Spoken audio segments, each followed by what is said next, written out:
დილა მშვიდობის საქმიანი დილის ეთერს Pirveli ბიზნეს მედია საქართველოს გუნდის წევრებთან ვიწყებთ ხუთშაბათს დილიდან.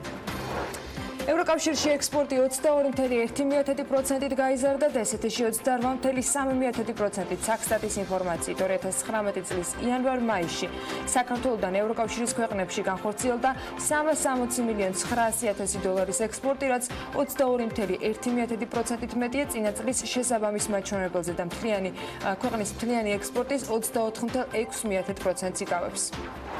გაეროს სურსათისა და სოფლის მეურნეობის ორგანიზაციის მხარდაჭერით სოფლისა და სოფლის მეურნეობის განვითარების ხელშემწყობი ახალი პროექტი იწყება. ამ პროექტის ბიუჯეტი 2 მილიონი ევროა და ავსტრიის თანამშრომლობა განვითარების მიერ არის დაფინანსებული.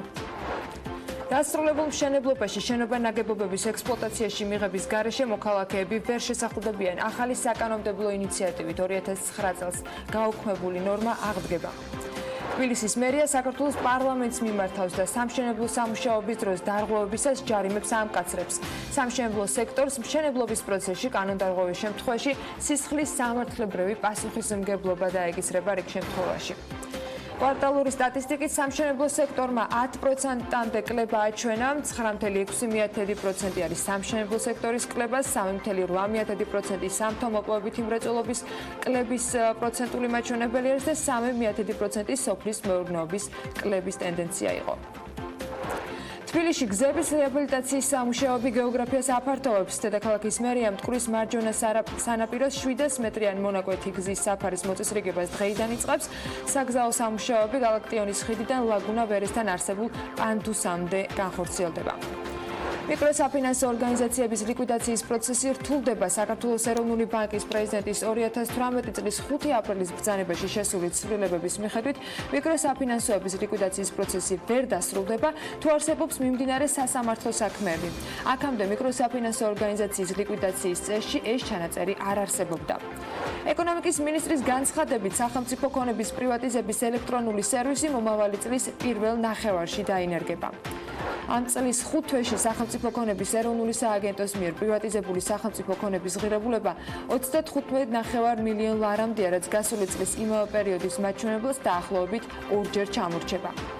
ბათუმის იბონდის კორპორატიული ობლიგაციების კონგრესის მასპინძელი იყო, სადაც იბონდსმა გალტენ ტაგარტი 2019 წლის საუკეთესო საინვესტიციო ბანკად დაასახელა. აზიის განვითარების ბანკის Asia Bond მონიტორის ბოლო პუბლიკაციის მიხედვით კი ადგილობრივ ვალუტაში გამოშვებული ობლიგაციის ბაზრები განვითარება და აღმოსავლეთ აზიაში 2019 წლის პირველი კვარტლის განმავლობაში სავაჭრო კონფლიქტების და გლობალური ზრდის შენელების მიუხედავად გაფართოებას განაგრძობდა. შეერთებული შტატების კონგრესის ფინანსური სამსახურის კომიტეტის თავმჯდომარემ კომპანია Facebook-ს სთხოვა, რომ გადადოს მისი კრიპტოვალუტის ლიბრას გამოშვება იმ დრომდე, ვიდრე კანონმდებლები და მარეგულირებლები შესაბამის შემოწმებებს არ დაასრულებენ. როგორც ცნობილია, Facebook-ი ლიბრას გამოშვებას 2020 წლისთვის გეგმავს. რუსეთის უსაფრთხოების ფედერალურმა სამსახურმა წარმოშობით ქართველი ბიზნესმენის დავით იაკობაშვილის მუზეუმში ჩხრეკა ჩაატარა. რუსული მედიის ინფორმაციით, მოსკოვში მდებარე მუზეუმ სობრანიაში შემოწმება კორუფციული საქმისძიების ფარგლებში ჩატარდა, რომლის ფიგურანტებიც ამ ეტაპზე არ სახელდება. როიტერის ინფორმაციით, ევროკავშირის სასამართლოს გადაწყვეტილებით კომპანია Adidas სამზოლიან სავაჭრო ნიშანზე ექსკლუზივი ჩამოერთვა.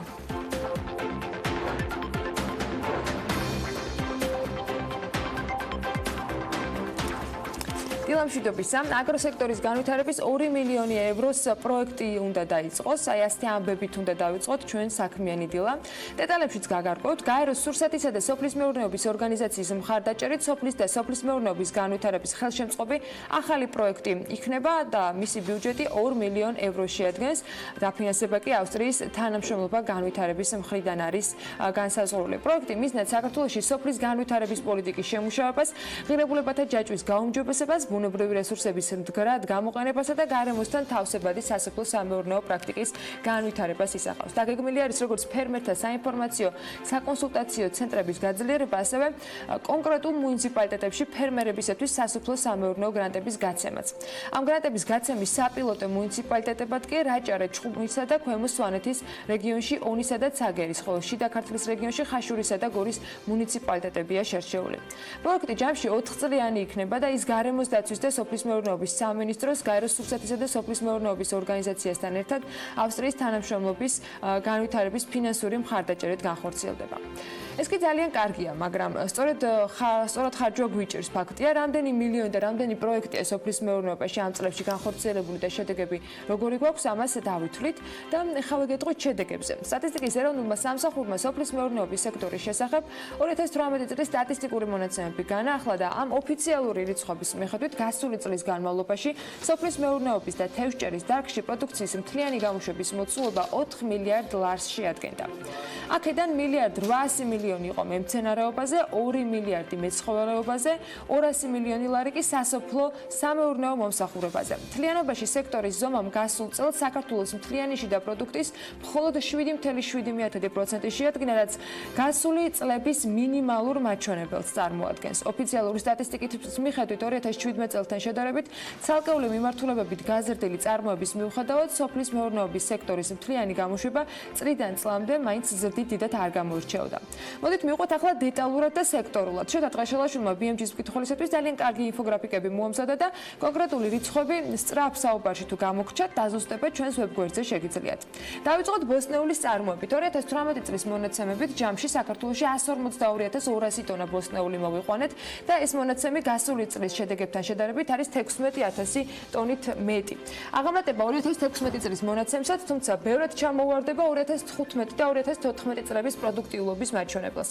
კარტოფილის წარმოებაში უცვლელია ტენდენცია, რომლის მიხედვითაც გასული წლის მონაცემის გაუმჯობესება დაფიქსირდა, თუმცა 2016 წელს 259,000 ტონა მოსავლის მაჩვენებელს 2018 მაინც ვერ დაეწია. ზრდა იყო ხორბლის წარმოებაშიც 2018 წელს 7,100 ტონა ხორბალი მოვიყვანეთ საქართველოს ტერიტორიაზე.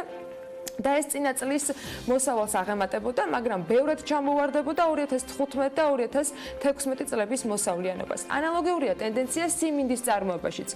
თუ მაგალითად გასული წლის განმავლობაში 194,200 ტონა სიმინდია საქართველოს ტერიტორიაზე მოყვანილი, რაც თითქმის 52,000 ტონით მეტია ვიდრე მიმის წინა წელს, ანუ 2017-ში, სამაგიეროდ ჩამორჩება 2016 წლის მოსავლის ჯამუროდენობას. ყურძნის მოსავლიანობით გასული წელი ნამდვილად რეკორდული იყო. 2016 და 2017 წლების შედარებით კლების შემდეგ შარშან 259,900 ტონა მოსავალი მივიღეთ. კლება ციტრუსის მოსავლიანობაშიც, თუმცა თხილის წარმოებისგან განსხვავებით აქ სტატისტიკა შედარებით მერყევი იყო. თხილის შემთხვევაში 2018 წელს ბოლო 5 წლის მინიმუმი იყო წარმოებული ჯამში 17,000 ტონა შეადგენდა. 2018 წელი დაეწია 2014 წელს ვაშლის წარმოების მიმართულებით 82,700 ტონით, თუმცა მნიშვნელოვანი იყო თითო წელის გამოშვებით ჩავარდნები, მაგალითად 2015-ში და 2017-ში შესაბამისად 25,700 და 19,700 ტონა ვაშლის მოსავალი მიიღო ქვეყანა. კლება იყო ატმის წარმოების მიმართულებითაც, აქ სხვაობა ბევრად ნაკლები დაფიქსირდა, მაგალითად ვიდრე ჩაის წარმოების შემთხვევაში ჰქონდა, ბოლო 2 წელთან შედარებით კი ზრდა იყო ხორცის წარმოების სექტორში და ჩაშლილად რომ შევხედოთ, გაიზარდა როგორც ღორის ხორცის, ისე ფრინველის ხორცის წარმოება.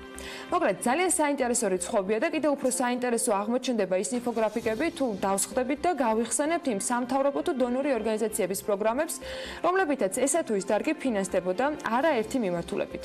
ცოტა კიდევ რიცხვები და კიდევ უფრო ახალი სტატისტიკა კი ის არის, რომ 2019 წლის პირველ კვარტალში მთლიანი შიდა პროდუქტის მაჩვენებელმა მიმდინარე ფასებში 9,745,200,000 ლარი შეადგინა და ეს წლის შესაბამის პერიოდთან შედარებით მთლიანი შიდა პროდუქტის რეალური ზრდა გამოდის, რომ იყო 4,9% და დეფლატორი გაზრდილი არის 2,4%. ზრდა აღენიშნებოდა ისეთ დარგებში, როგორიც არის განათლება, სასტუმროები და რესტორნები, ტრანსპორტი, კავშირგაბმულობა, ჯანმრთელობის დაცვა და სოციალური დახმარება, ოპერაციები უძრავი ქონებით იჯარა და მომხმარებელთათვის მომსახურების გაწევა ამ მიმართულებით, ვაჭრობა, ავტომობილების საყოფაცხოვრებო ნაწარმისა და პირადი მოხმარების საგნების რემონტი, ასევე სახელმწიფო მმართველობა, სხვა კომუნალური, სოციალური და პერსონალური მომსახურების გაწევა და ელექტროენერგიის, აირისა და წყლის წარმოება განაწილება. ასევე საფინანსო საქმიანობაში 3,7% იყო ზრდა. სამაგიეროდ კლება მშენებლობის სექტორში თითქმის 10%-იანი, კლება იყო სამთო-მოპოვებით მრეწველობაში, ისე როგორც სოფლის მეურნეობაში, ნადირობასა და სატყეო მეურნეობაში, თევზჭერასა და მეთევზეობაში. ამასთან საქსტატის მონაცემებით მთლიანი შიდა პროდუქტის დარგობრივ სტრუქტურაში ყველაზე დიდი წილით ვაჭრობა გამოირჩეოდა, მას შემდეგ მრეწველობა მოსდევს და პოზიციებს შესაბამისად იკავებენ ტრანსპორტი, კავშირგაბმულობა, სახელმწიფო მმართველობა, მშენებლობა, ოპერაციები უძრავი ქონებით დაწყებითი იჯარა, მომსახურების გაწევა და ასე შემდეგ. ჯანმრთელობის დაცვა და სოციალური დახმარება. სოფლის მეურნეობაც ამ ჩამონათვალში ხდება და ის ბოლო პოზიციას იკავებს ჩამოთვლილი რიგითობის მიხედვით. 2019 წლის მაისში კი საქართველოსთან ჯამში ევროკავშირში არის 85 მილიონი დოლარის საქონელი გასული და ეს არის 57%-ით მეტი, ვიდრე მაგალითად 2018-ის მონაცემები ჰქონდა ამ მიმართულებით. ექსპორტის ზრდა ძირითადად რუმინეთმა და ესპანეთმა განაპირობა. ამ წლის მაისში რუმინეთში 35 მილიონი დოლარის საქონელი გვაქვს გატანილი, როცა გასული წლის მაისში მხოლოდ 4,000 დოლარი ფიქსირდებოდა. ესპანეთში კი 16 მილიონი დოლარის საქონელი გავიტანეთ, ეს 13 მილიონი დოლარით მეტია, ვიდრე 2018 წლის მაისის ექსპორტის მაჩვენებელი. 2,600,000 დოლარით შემცირდა სამაგიეროდ ექსპორტი ნიდერლანდებში და 2,200,000 დოლარით საფრანგეთშია კლება დაფიქსირებული. 5 თვის ჯამს რო შევხედოთ, იანვარ-მაისში საქართველოს ექსპორტი ევროკავშირში 22%-ით გაიზარდა და ჯამში 361 მილიონი დოლარი შეადგინა.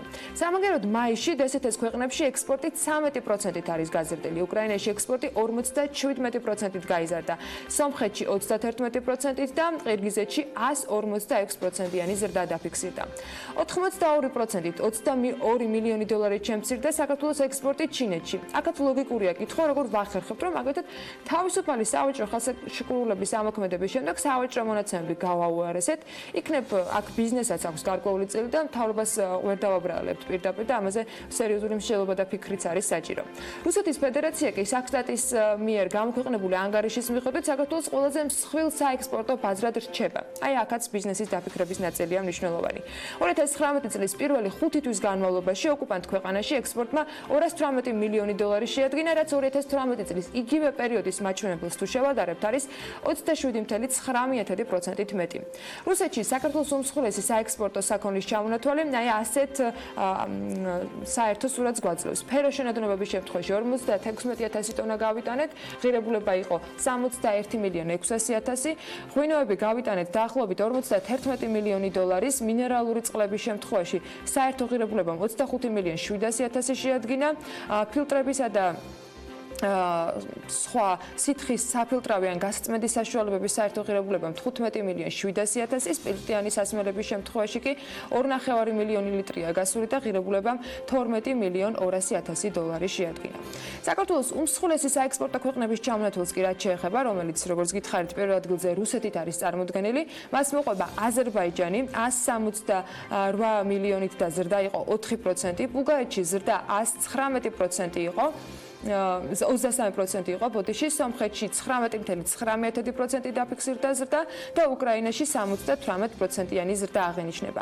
ამ ქვეყნებს მოყვება თურქეთი კლებით, სხვათა შორის 21,9%-ით შემცირდა თურქეთში ექსპორტი 106 მილიონი დოლარით, რუმინეთში 94 მილიონი დოლარი დაფიქსირდა და ზრდა იყო 245%, ჩინეთში კლება 116% და 3,1, ამერიკის შეერთებულ შტატებში კი ასევე კლება იყო თითქმის 28%-იანი. არაბთა გაერთიანებულ საემიროებში კი ზრდა ყველაზე მაღალი არის და 166% შეადგინა ზრდის მაჩვენებელმა. კიდევ ერთი ამბავი და ესეც რეგიონის სიახლეებიდან, რომელიც საქართველოსთვის უმნიშვნელოვანესია, ვიდრე ბიზნეს სიახლეებზე გადავინაცვლებდეთ, აზერბაიჯანული გაზი შახტენის 2 საბადოდან საქართველოსა და თურქეთის გავლით საბერძნეთის საზღვართან მივიდა. ინფორმაციას ამასთან დაკავშირებით კი აზერბაიჯანული მედია ავრცელებს ქვეყნის სახელმწიფო ნავთობ კომპანიის სოკარის განცხადებაზე დაყრდნობით და ეს არის პირველი შემთხვევა, როდესაც პროექტის ფარგლებში ბუნებრივი აირი ევროკავშირის წევრი სახელმწიფოს საზღვრამდე დაფიქსირდა. გაზი, რომელიც შახტენიზის საბადოდან 2018 წლის 23 იანვარს საქართველო-თურქეთის საზღვარზე მივიდა, უკვე ევროპის საზღვრამდეა, აღნიშნავს სოკარი განცხადებაში. კომპანია იმასაც ამბობს, რომ 1 ივლისიდან გასადენი სრულად იქნება მზად კომერციული გაზის ევროპისათვის მისაწოდებლად. სამხრეთის გაზის დერეფნის პროექტით საქართველოსა და თურქეთის გავლით ევროპისათვის აზერბაიჯანული გაზის მიწოდება განხორციელდება, გასადენი კი უკავშირდება ტრანსანატოლიურ და ტრანსადრიატიკულ გასადენებს, რომლის შედეგადაც შახტენიზის საბადოდან მოპოვებული გაზი საბოლოოდ ევროპის ბაზარზე უნდა შევიდეს. ტანაპის სამხრეთ კავკასიის მილსადენის გაგრძელება თურქეთის აღმოსავლეთ საზღვართან ეს გასადენი და ტანაპი თურქეთის დასავლეთ საზღვართან ტრანსადრიატიკულ გასადენს შეუერთდება. აქედან ტაპის გადაკვეთს და საბერძნეთს და იტალიის გაზის ტრანსპორტაციის ქსელში იქნება დაერთებული. სამხრეთ კავკასიური მილსადენის გაფართოების პროექტის ღირებულება კი დაახლოებით $5 მილიარდ აღწევს, სულ რაღაც 100 მილიონი აკლია 5 მილიარდამდე. აქედან საქართველოს ტერიტორიაზე განხორციელებული ინვესტიციის მოცულობა არის $2 მილიარდი და ეს პროექტის სრულდება, რომელზეც არა ერთხელ გვისაუბრია. ახლა კი ბიზნესი ახლეების დღე საქმიანი დილის ეთერში. თბილისის განვითარების ფონდს ახალი ხელმძღვანელი ეყოლება, ეს ალექსანდრე ტოგონიძე იქნება. დედაქალაქის მერის განცხადებით გიორგი ბაიდარაშვილი თანამდებობას საკუთარი განცხადების საფუძველზე ტოვებს და საქმიანობას ის კერძო სექტორში გააგრძელებს. ეკონომიკის მინისტრი ამბობს, რომ არსებული ბიზნესების გაფართოების ხელშესაწყობად მიკრო და მცირე ბიზნესის მხარდაჭერის პროგრამაში სიახლეები დაინერგება. ხევიუბისას მონაკოზე სამშენებლო სამუშაოები დაწყებულია და ჯამურმა პროექტის ღირებულებამ 732,200,000 შეადგინა. ეკონომიკისა და მდგრადი განვითარების მინისტრი ამბობს, რომ მთავრობის ეკონომიკური პოლიტიკის მთავარი ამოცანა არის სიღარიბის დაძლევა და ეკონომიკური ზრდის სარგებლის თითოეულ ოჯახამდე მიტანა. გადაცემა 360 გრადუსისათვის მიცემულ ინტერვიუში ნათია თურნავა აღნიშნავს, რომ ამ მიმართულებით ეკონომიკისა და მდგრადი განვითარების სამინისტრო რამდენიმე ინფრასტრუქტურულ პროექტს ახორციელებს. თურნავამ ყურადღება რამდენიმე ფართომასშტაბიან პროექტზე გაამახვილა, რომელთა დასრულებაც უახლესი 3 წლის განმავლობაში დაგეგმილი. მათ შორის არის გაზიფიცირების პროექტი, რომლის დასრულების შემდეგაც საქართველოს მოსახლეობის 85% ბუნებრივი აირის მომხმარებელი იქნება და ამ მაჩვენებლით საქართველოს ერთ-ერთი მოწინავე უნდა გახდეს ევროპაში.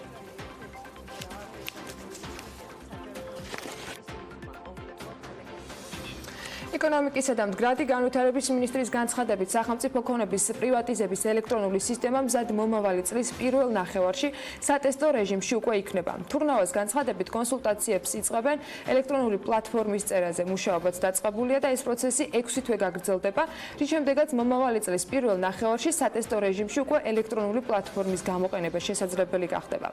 მინისტრი ამბობს, რომ პრივატიზაციის პროცესის დაჩქარებისათვის სასურველია თუ ინვესტორი იპოვის საპრივატიზაციო ობიექტს და თვითონ პრივატიზების სერვისი ელექტრონული გაციფრულებული გახდება. სახელმწიფო ქონების ეროვნულმა სააგენტომ წელს ვერც ერთი სახელმწიფო საწარმო ვერ გაყიდა. ეკონომიკისა და მდგრადი განვითარების სამინისტრო სახელმწიფო ქონების ეროვნულ სააგენტოში განმარტავენ, რომ სახელმწიფო საწარმოს პრივატიზების მიზნით 5 თვეში მხოლოდ ერთი აუქციონი იყო გამოცხადებული, თუმცა მონაწილეების არარსებობის გამო ეს აუქციონიც არ შედგა. ამჟამად სახელმწიფო ქონების ეროვნული სააგენტოს მართვაშია 97 სახელმწიფოს წილობრივი მონაწილეობით დაფუძნებული საწარმო, რომელთაც სააგენტოს მიერ მიწოდებული ინფორმაციით 2018 წელს 16,600,000 ლარიანი მოგებით დაასრულეს წელი. მიმდინარე წლის 5 თვეში სახელმწიფო ქონების ეროვნული სააგენტოს მიერ პრივატიზებული სახელმწიფო ქონების ღირებულებამ კი 35,9 მილიონამდე მიაღწია, რაც გასული წლის იმავე პერიოდის მაჩვენებელს თუ შევადარებთ, ორჯერ ნაკლები არის. ეკონომიკისა და მდგრადი განვითარების სამინისტროს სახელმწიფო ქონების ეროვნული სააგენტოს ინფორმაციით, 2019 წელს პირველ 5 თვეში პრივატიზებული ობიექტების ჯამურმა საპრივატიზებო თანხამ და საფოსურმა კონკრეტულად შეადგინა 35,457,138 ლარი, ხოლო 2018 წელს პირველ 5 თვეში სააგენტომ 60,984,612 ლარის ღირებულების სახელმწიფო ქონება გაყიდა. 2018 წელს სახელმწიფო ქონების ეროვნული სააგენტოს მიერ სახელმწიფო ქონების პრივატიზების შედეგად ბიუჯეტში 117 მილიონამდე ლარია შესული და შედეგად საპრივატიზაციო გეგმა უწყებამ შარშან 151%-ით შეასრულა. საქართველოს პარლამენტში ევროპასთან ინტეგრაციის კომიტეტის ავტორობით მომხმარებლის უფლებების დაცვის შესახებ კანონპროექტი დარეგისტრირდა. კანონპროექტის შესაბამისად აღმასრულებელი ორგანო საქართველოს კონკურენციის სააგენტო იქნება. კანონპროექტის თანახმად კონკურენციის სააგენტო განცხადების საფუძველზე მომხმარებელთა უფლებების დარღვევის შესაძლო ფაქტს შეისწავლის და მომხმარების უფლებების დარღვევის ფაქტის დადგენის შემთხვევაში მოვაჭრეს განუსაზღვრავს გონივრულ ვადას დარღვეული უფლების აღსადგენად ან და მოსთხოვს დადგენილ ვადაში დარღვევად მიჩნეული ან და ამ კანონის აგრძელებული ქმედების შეწყვეტას. თუ მოვაჭრე დადგენილ ვადაში არ შეასრულებს ან არაჯეროვნად შეასრულებს სააგენტოს გადაწყვეტილებას, შესაბამისად მას ჯარიმა დაეკისრება. რაც შეეხება ჯარიმის ოდენობას, კანონპროექტის თანახმად ის არ უნდა აღემატებოდეს წინა ფინანსური წლის განმავლობაში მოვაჭრის წლიური ბრუნვის 2%-ს. ასევე დარღვევის 12 თვის განმავლობაში განმეორებით ჩადენის შემთხვევაში მოვაჭრეს უკვე დაეკისრება ჯარიმის 2 მაგიოდენობა. დღეიდან თბილისის მერია მტკვრის მარჯვენა სანაპიროს 700 მეტრიანი მონაკვეთის გზის საფარის მოწესრიგებას იწყებს. საგზაო სამუშაოები გალაქტიონის ხიდიდან ლაგუნა ვერესთან არსებულ პანთუსამდე უნდა განხორციელდეს. სამუშაოები იქნება ამ ტიპის, რომ პირველ რიგში მოხდება მოფრეზვა, ღამის საათებში იქნება სამუშაოები, რომ დღე ვიცით, რომ ძალიან ბევრი ავტომობილი გადაადგილდება და რადგან ბევრი ინფრასტრუქტურული პროექტი ხორციელდება, არ გვინდა კიდევ რაღაც შეყოვნება და პრობლემები შეუქმნათ ავტომობილით მოსარგებლე მძღოლებს. ამიტომ ღამის საათებში იქნება სამუშაოები. 10 დღე დაჭირდება ამ სამუშაოების ჩატარებას, დაახლოებით 900,000 ლარია ამ პროექტის ღირებულება. თეთრყვავილას ბოლქვების მოპოვება ექსპორტის ლიცენზიაზე აუქციონია გამოცხადებული. 5 წლიანი ლიცენზიის საწყისი ფასი 400,000 ლარია, ვაჭრობის ბიჯი კი 40,000 ლარში ადგენს. მოსაპოვებელი რესურსის ოდენობა წელიწადში მაქსიმუმ არის 5 მილიონი ცალი ბოლქვი. თეთრყვავილას მოპოვება უნდა განხორციელდეს საქართველოს მთელ ტერიტორიაზე, გარდა აჭარის ავტონომიური რესპუბლიკის დაცული ტერიტორიებისა და ასევე 2008, 2009, 2014 და 2018 წლებში განხორციელებული კვლევების შედეგად დადგენილი აკრძალული ადგილებისა. ამ პირობის მიხედვით ლიცენზიანტი არაუგვიანეს 2020 წლის 1 აპრილისა უნდა ფლობდეს ბოლქვების რეალიზაციისათვის მოსამზადებლად საჭირო ინფრასტრუქტურას.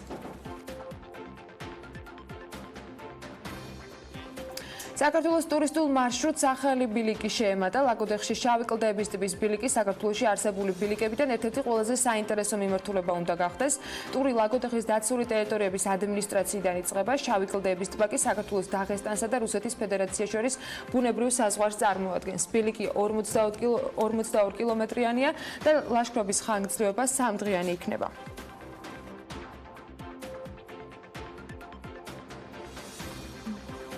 ფოთის სამშობიარო სამიანო განყოფილებას ახალი ინვესტორი ქუთაისის სამშობიარო სახლი ბომონდი ყავს. MS News G-სთან საუბარში სამშობიარო სახლის დირექტორი ნინო მორგოში ამბობს, რომ ფოთს მალე ახალი ტექნოლოგიებით აღჭურვილი სამშობიარო სახლი ექნება, სადაც თანამედროვე სტანდარტების ლაბორატორია მოეწყობა. ველოდებით რეგულირების სააგენტოდან გადაწყვეტილებას, რომ ახალი თანამედროვე აღჭურვილი ლაბორატორია ჩამოგვიტანონ, ასევე უნდა გადმოგცენ სასწრაფო დახმარების მანქანა. 8 თვის შემდეგ, როდესაც გაიხსნება ახალი სამშობიარო სახლი, მოხდება ახალი პერსონალის მისი დაკომპლექტებაც, თუმცა ძირითადი ბირთვი მაინც არსებული კოლექტივისაგან იქნება შემდგარი, ამბობს მორგოშია. ფოთის სამიანო განყოფილებას საქმიანობის უფლება 2019 წლის 15 თებერვალს შეუჩერდა, მიზეზად კი სტანდარტებთან შეუსაბამო პირობები იყო მაშინ დასახელებული. მდინარე სურამულას კალაპოტის 12 კილომეტრიანი მონაკვეთი გასაწმენდია. ამასთან დაკავშირებით შიდა ქართლის საინფორმაციო ცენტრის ხაშურის მუნიციპალიტეტის მერიაში უთხრეს, ქართლი ჯისთან ადგილობრივმა მცხოვრებმა გააგზავნა ფოტოები, რომელიც პრობლემას ასახავდა. ხაშურის მუნიციპალიტეტს კი მდინარის კალაპოტის გაწმენდისათვის თანხები არ გააჩნია. ამ ეტაპზე დონორი ორგანიზაციების მოძიება მიმდინარეობს ფინანსური დახმარებისათვის, რათა სურამულას კალაპოტის გაწმენდა მოხდეს განმარტავენ ქართლი ჯისთან მუნიციპალიტეტის საზოგადოებასთან ურთიერთობის სამსახურში.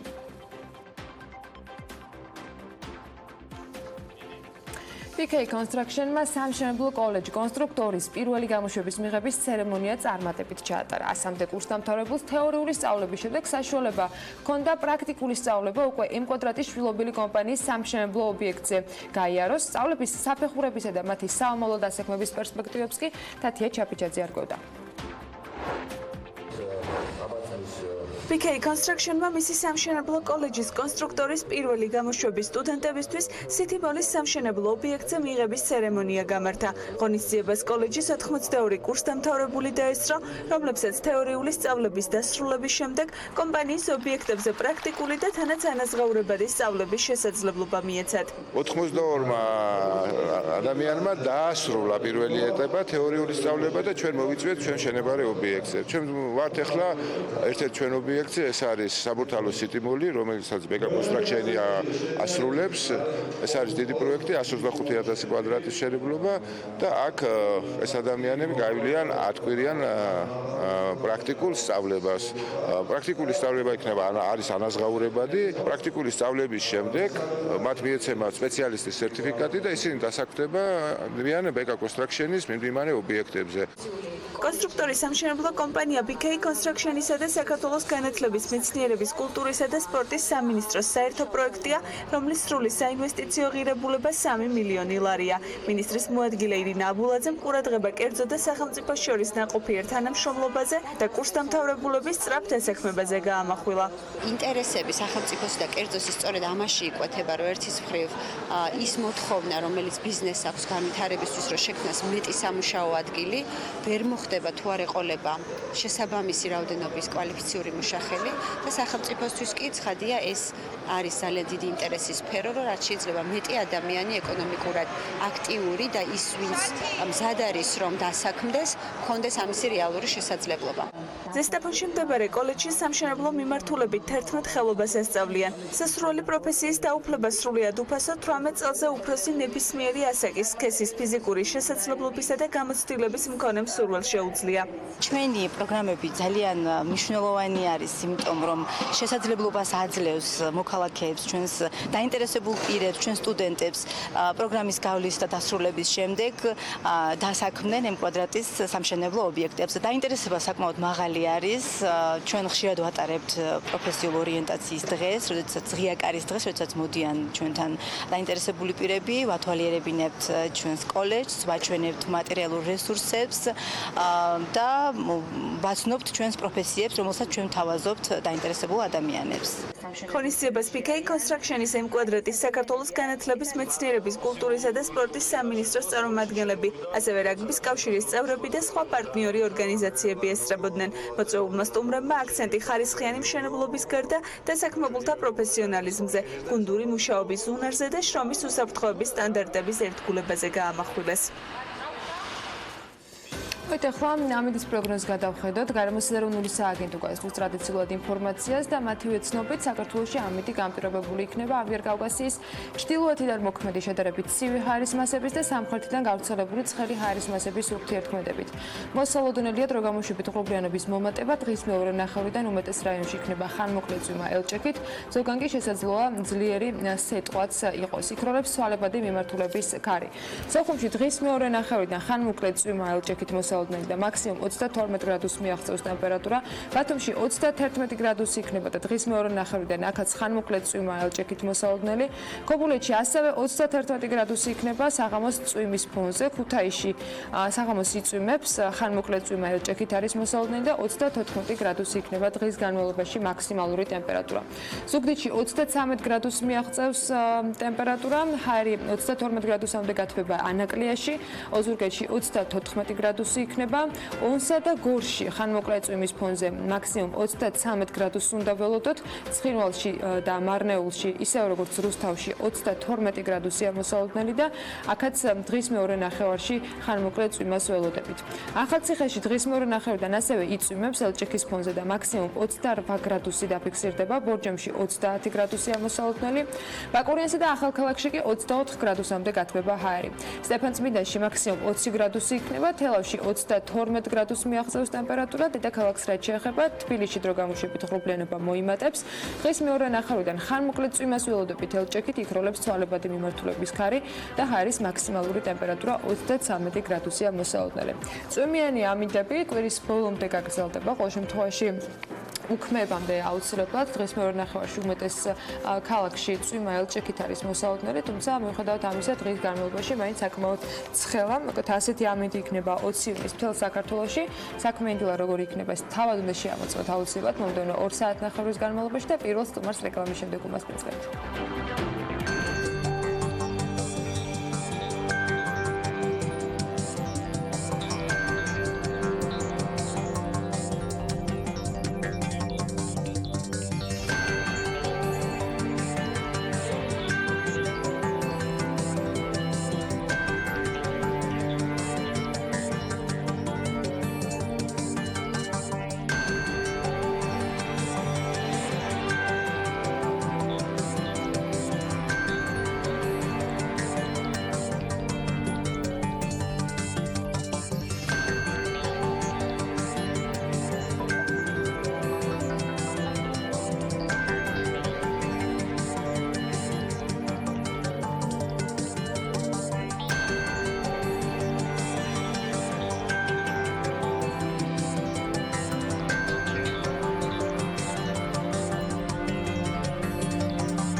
ჯანდაცვის ყოფილი მინისტრის გაცილებისას საქართველოს პრემიერ-მინისტრმა თქვა, რომ 2019-20 წლებში 350 მილიონ ლარზე მეტია გამოყოფილი დევნილებისათვის ბინების შეძენის და მშენებლობისათვის პროგრამა და პროექტი რამდენიმე ათეულ ოჯახს უკვე შეეხო.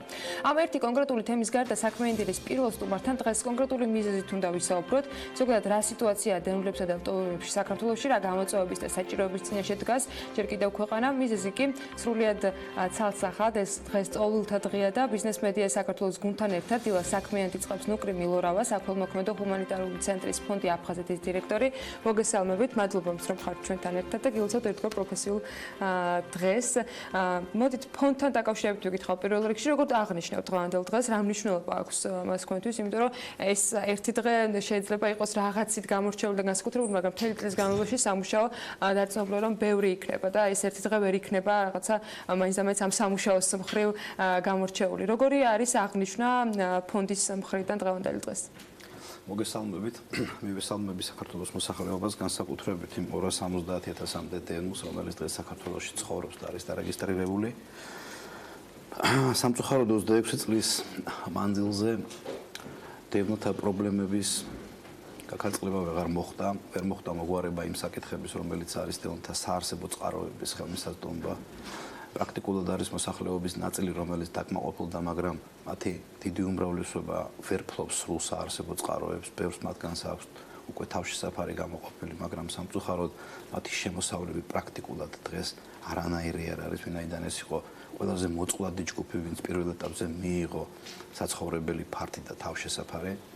350 მილიონისას ვერაფერს ვერ მოგახსენებთ, მაგრამ დაახლოებით ბიუჯეტში ყოველწლიურად არის გათვალისწინებული 70-დან 90 მილიონ ლარამდე მშენებლობისათვის, მაგრამ მოგეხსენებათ ინფლაცია, გაძვირებული ბაზარი, თუ დაახლოებით 5 წლის წინ ეს რაღაცას ნიშნავდა, დღეს პრაქტიკულად ამ თანხით შეიძლება მხოლოდ 2/3 შეიძინო იმისა და გააკეთო, რაც გაკეთებულა.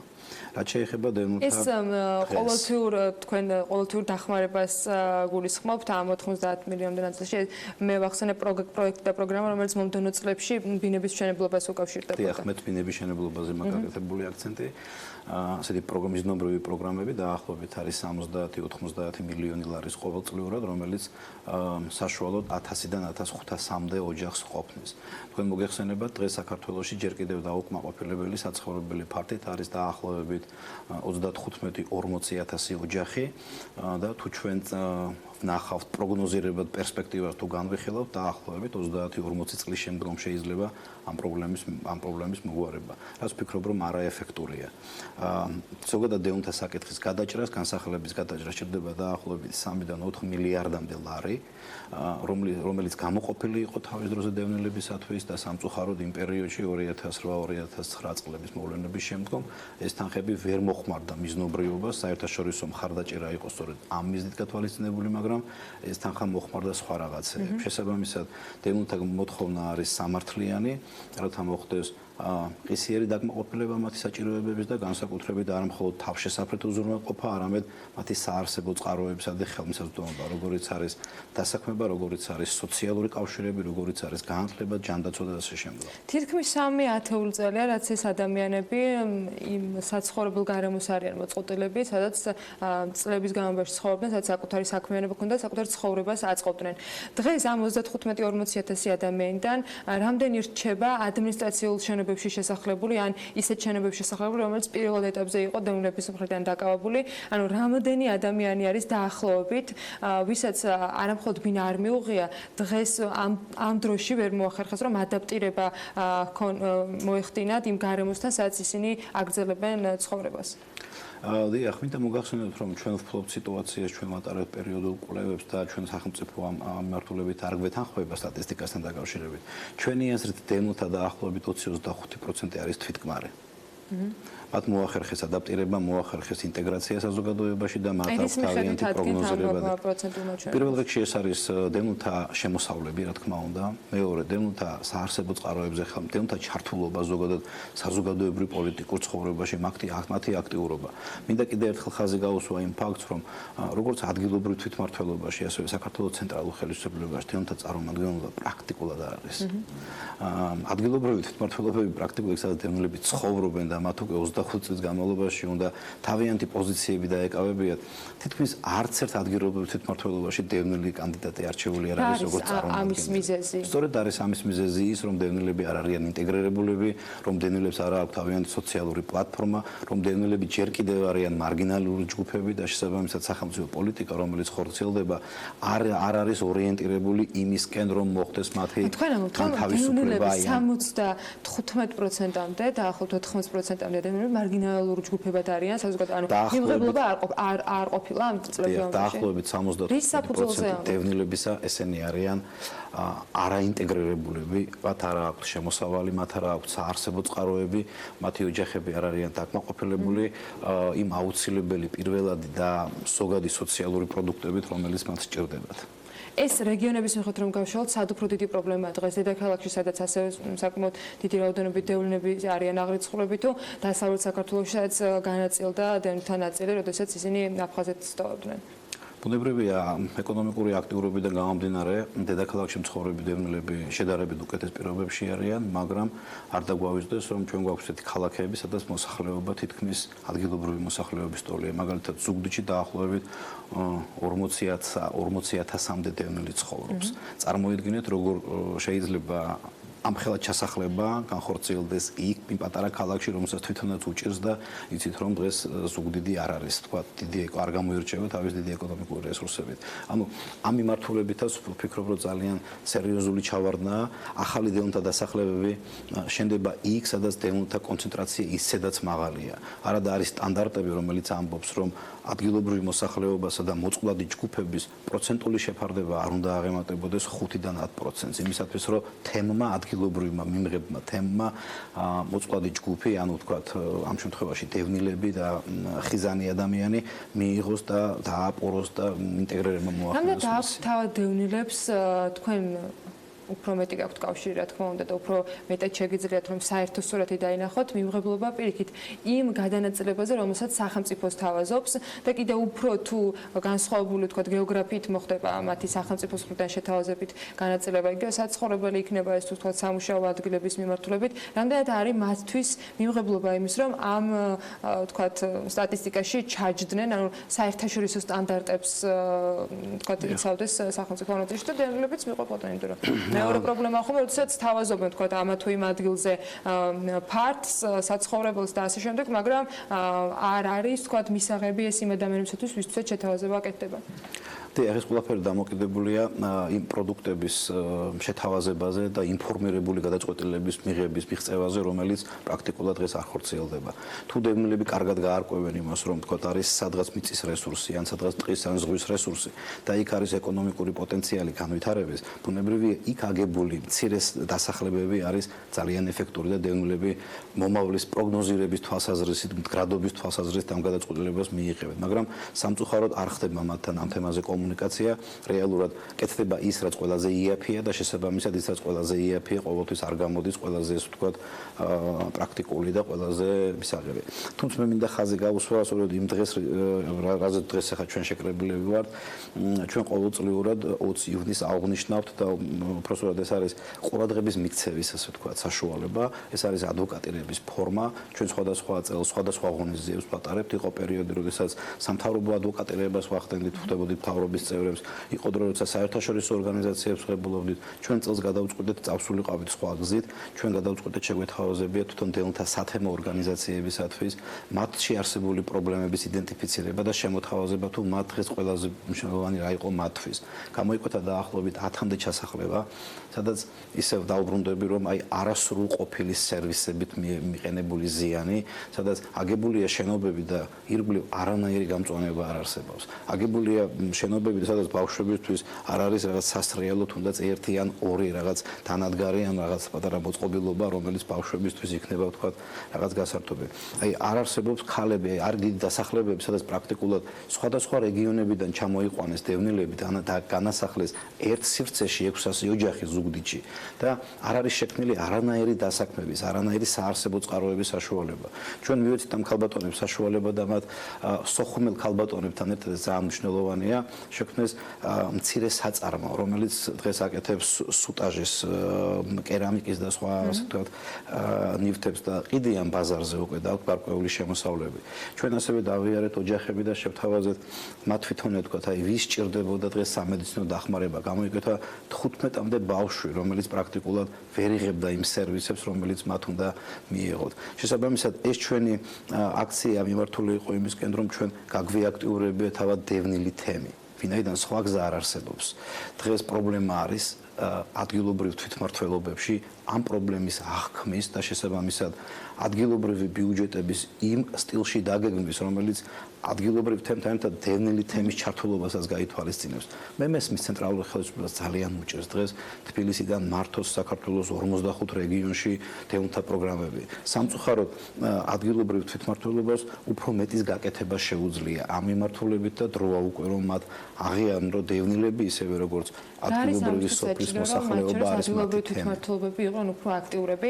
თქვენი სამუშაო რა მიმართულ თუ ნახსენთ, რომ ადვოკატირებას ეწეოდით იგივე ხელისუფლების წარმომადგენლებთან, რა კომუნიკაცია გაქვთ თქვენ ადგილობრივ თვითმმართველობთან, რა არგუმენტებს იღებთ საპასუხოდ იმ შეთავაზებებზე, რომელიც თქვენი მხრიდან კეთდება და რა არის რეალობა? დიახ, არგუმენტები არის ძალიან მარტივი. ისინი ამბობენ, რომ ცენტრალური ხელისუფლება დევნილთა სამინისტრო არის პასუხისმგებელი დევნილებზე და შესაბამისად მათ უნდა მიხედონ დევნილებს. ამას ოფიციალურად რა თქმა უნდა არავინ აღარ ამბობს, მაგრამ თუ ჩაიხედავ ადგილობრივი თვითმმართველობის ბიუჯეტში და ნახავ მათი განვითარების გეგმებს, არსად პრაქტიკულად არ არის დახსენების სიტყვა დევნილი ან დევნილთა დასახლება. იმიტომ რომ დევნილთა დასახლებებს აქვს თავისი პრობლემები, კიდევ ვიმეორებ, რამდენადაც არ უნდა მიჭირდეს ამ სიტყვის გამეორება, არის დასახლებები, რომელიც არის მარგინალური მოწყობილი ადგილობრივ ასე ვთქვათ რეალობებს და შესაბამისად იქ თავისი ცხოვრება მიმდინარეობს. მოკლედ აი ესე მინდა ვთქვა და ხშირ შემთხვევაში ეს არის კონცენტრირებული სიღარიბის ყოველდღიურობა. იქ სადაც თითქმის ყველა ადამიანი არის ძალიან ღარიბი, იქ სადაც განათლების დონე არის ძალიან დაბალი, იქ სადაც დასაქმება ადგილობრივ მოსახლეობასთან შედარებით არის ორჯერ უფრო ნაკლები, სამჯერ უფრო ნაკლები და წარმოიდგინეთ დღეს საქართველოში როცა არ თუ ისე სახარბიელო მდგომარეობა ეკონომიკური ზრდის თვალსაზრისით ეს რამდენად მძიმე დაწვება ამ ოჯახებს. ჩვენი მთავარი ამოცანა რა არის? ჩვენ გვაქვს გადაჭრის გზები, ჩვენ მითვალისწინებთ საერთაშორისო გამოცდილებას და პრაქტიკას. გასულ კვირას ჩვენს ორგანიზაციას ესტუმრა დაახლოებით 2 დიდი დელეგაცია უკრაინიდან და შვეიცარიიდან 30-35 ადამიანის რაოდენობით. დიახ, ეს ადამიანები მოდიან და აკვირდებიან, სწავლობენ ჩვენს გამოცდილებას. რამე თუ დღეს ძალიან უჭირს უკრაინას. შვეიცარიელები აი მომავალი პერსპექტივისას ითვალისწინებენ და ქმნიან ახალ დოქტრინებს ამისათვის. აი წელს ახლა სრულდება 20 წელი გაერო სახელმძღვანელო პრინციპების მიღებიდან, რომელიც სწორედ დევნილებს და იძულებით გადაადგილებულ ადამიანებს ეხება.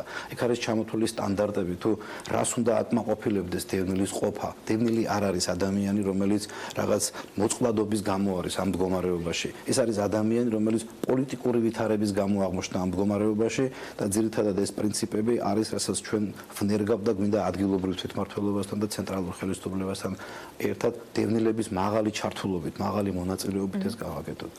თუ დევნილ თემის ლიდერებმა ვერ ისწავლეს ადგილობრივი ბიუჯეტების შეფასება, ადგილობრივი ბიუჯეტების მონიტორინგი და რეკომენდაციების შემუშავება, ბუნებრივია ეს პროცესი ვერ დაიწყება. არის აქტიურობა, რომ აი სწორედ ადგილობრივ თვითმმართველობაში იყვნენ აქტიურები, იმიტომ რომ ამისთვის мотиваციის არსებობა მათთვისაც და აქტიურობა აკრძალული არ არის და შეუძლიათ რომ იყვნენ აქტიურები და ზოგ შემთხვევაში ხვდებით კიდეც გავს ფაქტებს, მაგრამ რამდენად არსებობს ბარიერი მათი მხრიდან, ეს იქნება, არ ვიცი, მენტალური, იქნება სოციალური თუ თქვა სხვა პოლიტიკური მიმართულებით, მაგრამ ჯამურად სად გადის ზღვარი, არა აქტიურ და აქტიურ თქვა ამ თემის წარმომადგენლებს შორის. დიახ. რა თქმა უნდა რეგიონებში აქტიურობენ სათემო ორგანიზაციების, მათი არასამთავრობო ორგანიზაციების არ არის ისეთი მაღალი, როგორც არის დედაქალაქში. შესაბამისად მათი ჩართულობაც არის ძალიან ნაკლები. მინდა მოგახსენოთ, რომ აქტივიზმს სჭირდება რა პირველ რიგში შესაბამისი ინფორმაცია და შესაბამისი უნარები, ხო, თემის მობილიზაციის, პრობლემების იდენტიფიცირების, ამ პრობლემებზე ჯანსაღი დიალოგის გამართვის, თუნდაც ადგილობრივ ხელისუფლებასთან. ეს ყველაფერი არის სამოქალაქო უნარები და ტექნიკა, რომელიც სამწუხაროდ დღეს ათემ ორგანიზაციის ლიდერებს არ გააჩნიათ რეგიონებში.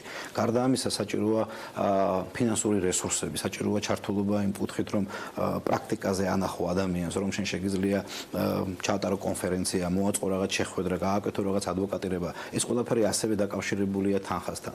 მოგეხსენებათ, რომ ეს პირობები, ეს ერთობლიობა არ არის რეგიონებში და ამიტომ ეს ჩვენი დევნთა ორგანიზაციები, დევნთა სათემო ორგანიზაციები არ არიან განვითარების იმ ფაზაში, რომ ისინი წარმოადგენდნენ საზოგადოებრივი ურთიერთობების ჯანსაღ ერთეულს. ჯერ სამწუხაროდ მათ სჭირდებათ განვითარება და ალბათ ჩვენი ვექტორი მომავალში იქნება სწორედ აქეთკენ. საქართველოში მინდა ხაზგასმით აღვნიშნო, საკანონმდებლო ნორმატიულ დონეზე ყველა უფლება და პრინციპები არის დაცული, ყველა ნორმატიული აქტი შემუშავებული, ის რაც საჭიროა, ის რაც შეესაბამება დევნილთა საარსებო წყაროების კრიტერიუმებს. მთავარი არის პრობლემა მათი იმპლემენტაცია და ხილვადობა. თუ როდის შეიძლება ამის მიღწევა და როგორ უნდა მივაღწიოთ ამას ჩვენ. და ერთად უნდა გამოთქვათ იმედი, რომ ეს იქნება უახლოეს პერიოდში გადაჭრილი პრობლემა, თორემ პრობლემა აუცილებლად გადაჭრილი იქნება.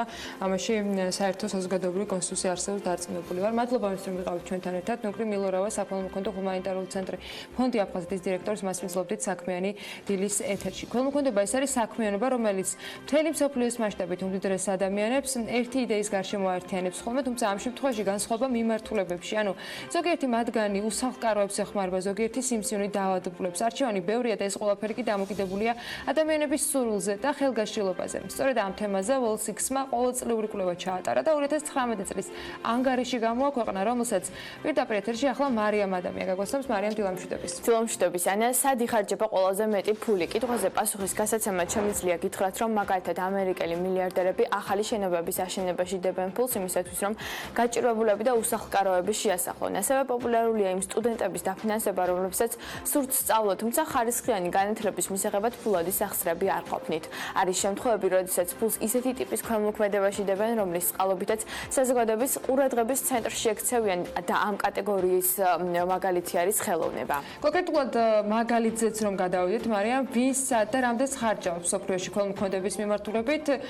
Wall6-ის 2019 წლის კვლევაში ძალიან კარგად იყო ჩაშრილი და მოდი მაყურებელსაც გავუწერო. გეთანხმები, ანა, ყველაზე მეტი ფული განათლებაში იდება, თუ კი პროცენტულად დავითვლით Wall6-ის მიხედვით, ამ მიზნით ფულს მილიარდერთა 79.5% ხარჯავს, მათ შორისაა Bill Gates-ი და მისი ფონდი Gates Foundation-ი. ქველმოქმედების კიდევ ერთი მიმართულება სოციალური მომსახურება არაშიც მილიარდერთა 61.7% ხარჯავს საკუთარ შემოსავალს. ისინი ურიცხავენ ფულს ორგანიზაციებს, რომლებიც სოციალურ მომსახურებას უწევენ ადამიანებს, ანუ ეს გულისხმობს სიღარიბის შემცირებას, კრიმინალთან ბრძოლასა და უმუშევრობის აღმოფხვას. სწორედ ამ მიმართულებაშია ჩართული ამერიკის უმდიდრესი ოჯახი უოლტონები, რომლებსაც შტატ არკანზასის ეკონომიკურ განვითარებაში უდიდესი წვლილი მიუძღვით და 2020 წლისთვის 2 მილიარდ 2 მილიონის დახარჯვას გეგმავენ კიდევ ამ მიზნით. შემდეგი სფერო ხელოვნება და კულტურა, ანუ მდიდრების 57.6% ფულს მუზეუმებსა და ხელოვნების ნიმუშებს სწირავენ. მაგალითად, მეტროპოლიტენის ხელოვნების მუზეუმი ნიუ-იორკში ერთ-ერთი მილიარდერის სახელსაც ატარებს, რომელმაც 1974 წელს 3.5 მილიარდი დოლარი გადაურიცხა მას განვითარებაში. მარიამ, როგორი ამ მილიარდელთა პროცენტული რაოდენობა, რომლებიც ფულს სამედიცინო მიმართულებით კვლევებში ხარჯავენ? Wall6-ის მიხედვით 57.4%-ია იმ დიდართა რაოდენობა, რომლებიც ფულს ჯანდაცვის სექტორს ახარჯავენ. ყველაზე მეტი ფული ამ მხრივ კომპანია Salesforce-ის დირექტორმა მარკ ბენიოფმა გადარიცხა 2010 წელს კალიფორნიის უნივერსიტეტში, ანუ მან 100 მილიონი დოლარი ბავშვთა ჰოსპიტალის აშენებას შესწირა, რომელიც აშენების შემდეგ მის სახელსაც ატარებს. პოპულარული ასევე ეკოლოგიის, გარემოსა და ცხოველების დაცვის მიმართულებით ქველმოქმედება, რომელსაც ტესლას გენერალურმა დირექტორმა 6 მილიონი დოლარი შესწირა. დიდრების 31.9% კი ფულს ისეთ პროგრამებში აბანდებენ, რომლებიც ახალგაზრდების განვითარებას უწყობს ხელს. ერთ-ერთი ქველმოქმედი ამ მიმართულებით Microsoft-ის ყოფილი გენერალური დირექტორი სტივ ბალმეია. დიდრების 12.4% კი ფულს რელიგიურ ორგანიზაციებს ურიცხავს, იმისათვის რომ აშენდეს ეკლესიები და დაიწეროს ახალი რელიგიური თემატიკის ლიტერატურა. და ბოლოს დაახლოებით 2 მილიარდ დოლარს ხარჯავს Amazon-ის დაფუძნებელი ჯეფ ბეზოსი უსახლკარო ადამიანების შესახლებისთვის. თუმცა აქვე დავამატებო, რომ ამ მიზნით მდიდრების ყველაზე ნაკლები პროცენტული წილი, ანუ 0.1% ხარჯავს ფულს. მადლობა მარიამ, და საინტერესო სტატისტიკისათვის ქართულ რეალობაშიც საინტერესო არის ამ გადმოსახედიდან დანარჩენი მსოფლიოს მილიარდერთა საქველმოქმედო განაწილება, როგორი და რა მიმართულებებით ხდება. მადლობა მას კიდევ ერთხელ საინტერესო ჩართვისთვის, ჩვენ კი წინ სარეკლამო პაუზა გოლდება და რამდენიმე წუთში დაგებრუნდებით.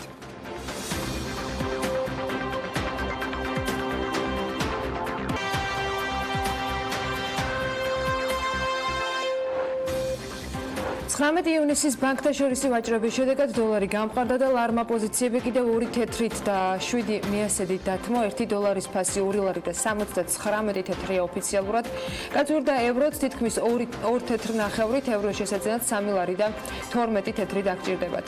აჭარის მთავრობის თავმჯდომარე კი ირწმუნება, რომ აჭარაში არც ერთი გაჩერებული საინვესტიციო და მსხვილი ინფრასტრუქტურული პროექტი ამ დროისათვის არ არის. თორნიკერიშვაძემ ამასთან დაკავშირებით მოხსენებისას ისაუბრა. თბილისის ახალი 4 ხორცკლავიანი სასტუმრო შეემატება.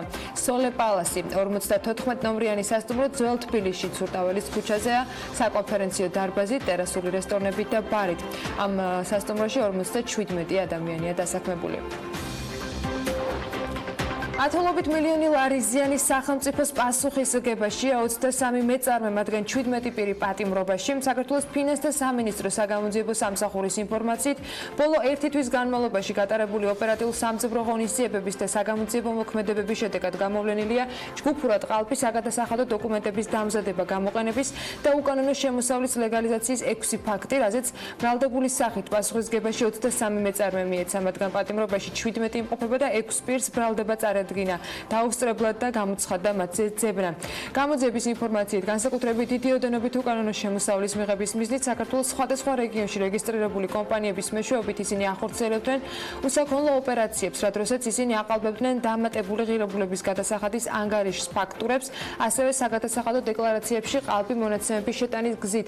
იქმნიდნენ ყალბ აქტივს დამატებული ღირებულების გადასახადში, რომელსაც შემდგომში იყენებდნენ საქართველოში იმპორტირებული საქონლის, ძირითადად ნავთობპროდუქტების გამბაჟებისათვის განკუთვნილი გადასახადების გადახდის და მიმდინარე საბიუჯეტო ვალდებულებების დაფარვისათვის. ამ ეტაპზე დადგენილია, რომ ფაქტიურად ყალბად შექმნილი აქტივების რაოდენობა 85 მილიონ ლარს აღემატება, რის შედეგადაც სახელმწიფო ბიუჯეტს ათეულობით მილიონი ლარის ზიანი მიადგა. ბათუმის საერთაშორისო აეროპორტის გაფართოება ამ წლის ოქტომბერში დაიწყება და 2020 წლის მაისში დასრულდება. ტავ-ჯორჯიას გენერალური დირექტორის მოადგილის თია ზაქარაძის განცხადებით, ეს პროექტი შეთანხმებულია საქართველოს აეროპორტების გაერთიანებასთან და ეკონომიკის სამინისტროსთან, არის მათი მხრიდან თანხმობაც. არსებული პროექტის თანახმად გაფართოება იგეგმება როგორც მოფრენის, ასევე გაფრენის მხარეს, დიდება დარბაზები და ემატება ახალი სივრცეებიც. ასევე მნიშვნელოვანია ისიც, რომ იზრდება ბარგის შემოწმების სივრცე და ემატება ახალი ბარგის ხოლო რაც შეეხება ახალი აეროპორტის მშენებლობას, რომელიც დაანონსდა როგორც აჭარის მთავრობის, ასევე საქართველოს აეროპორტების გაერთიანების მიერ, ეს გამიჯნული არის ტავ-ჯორჯიასაგან.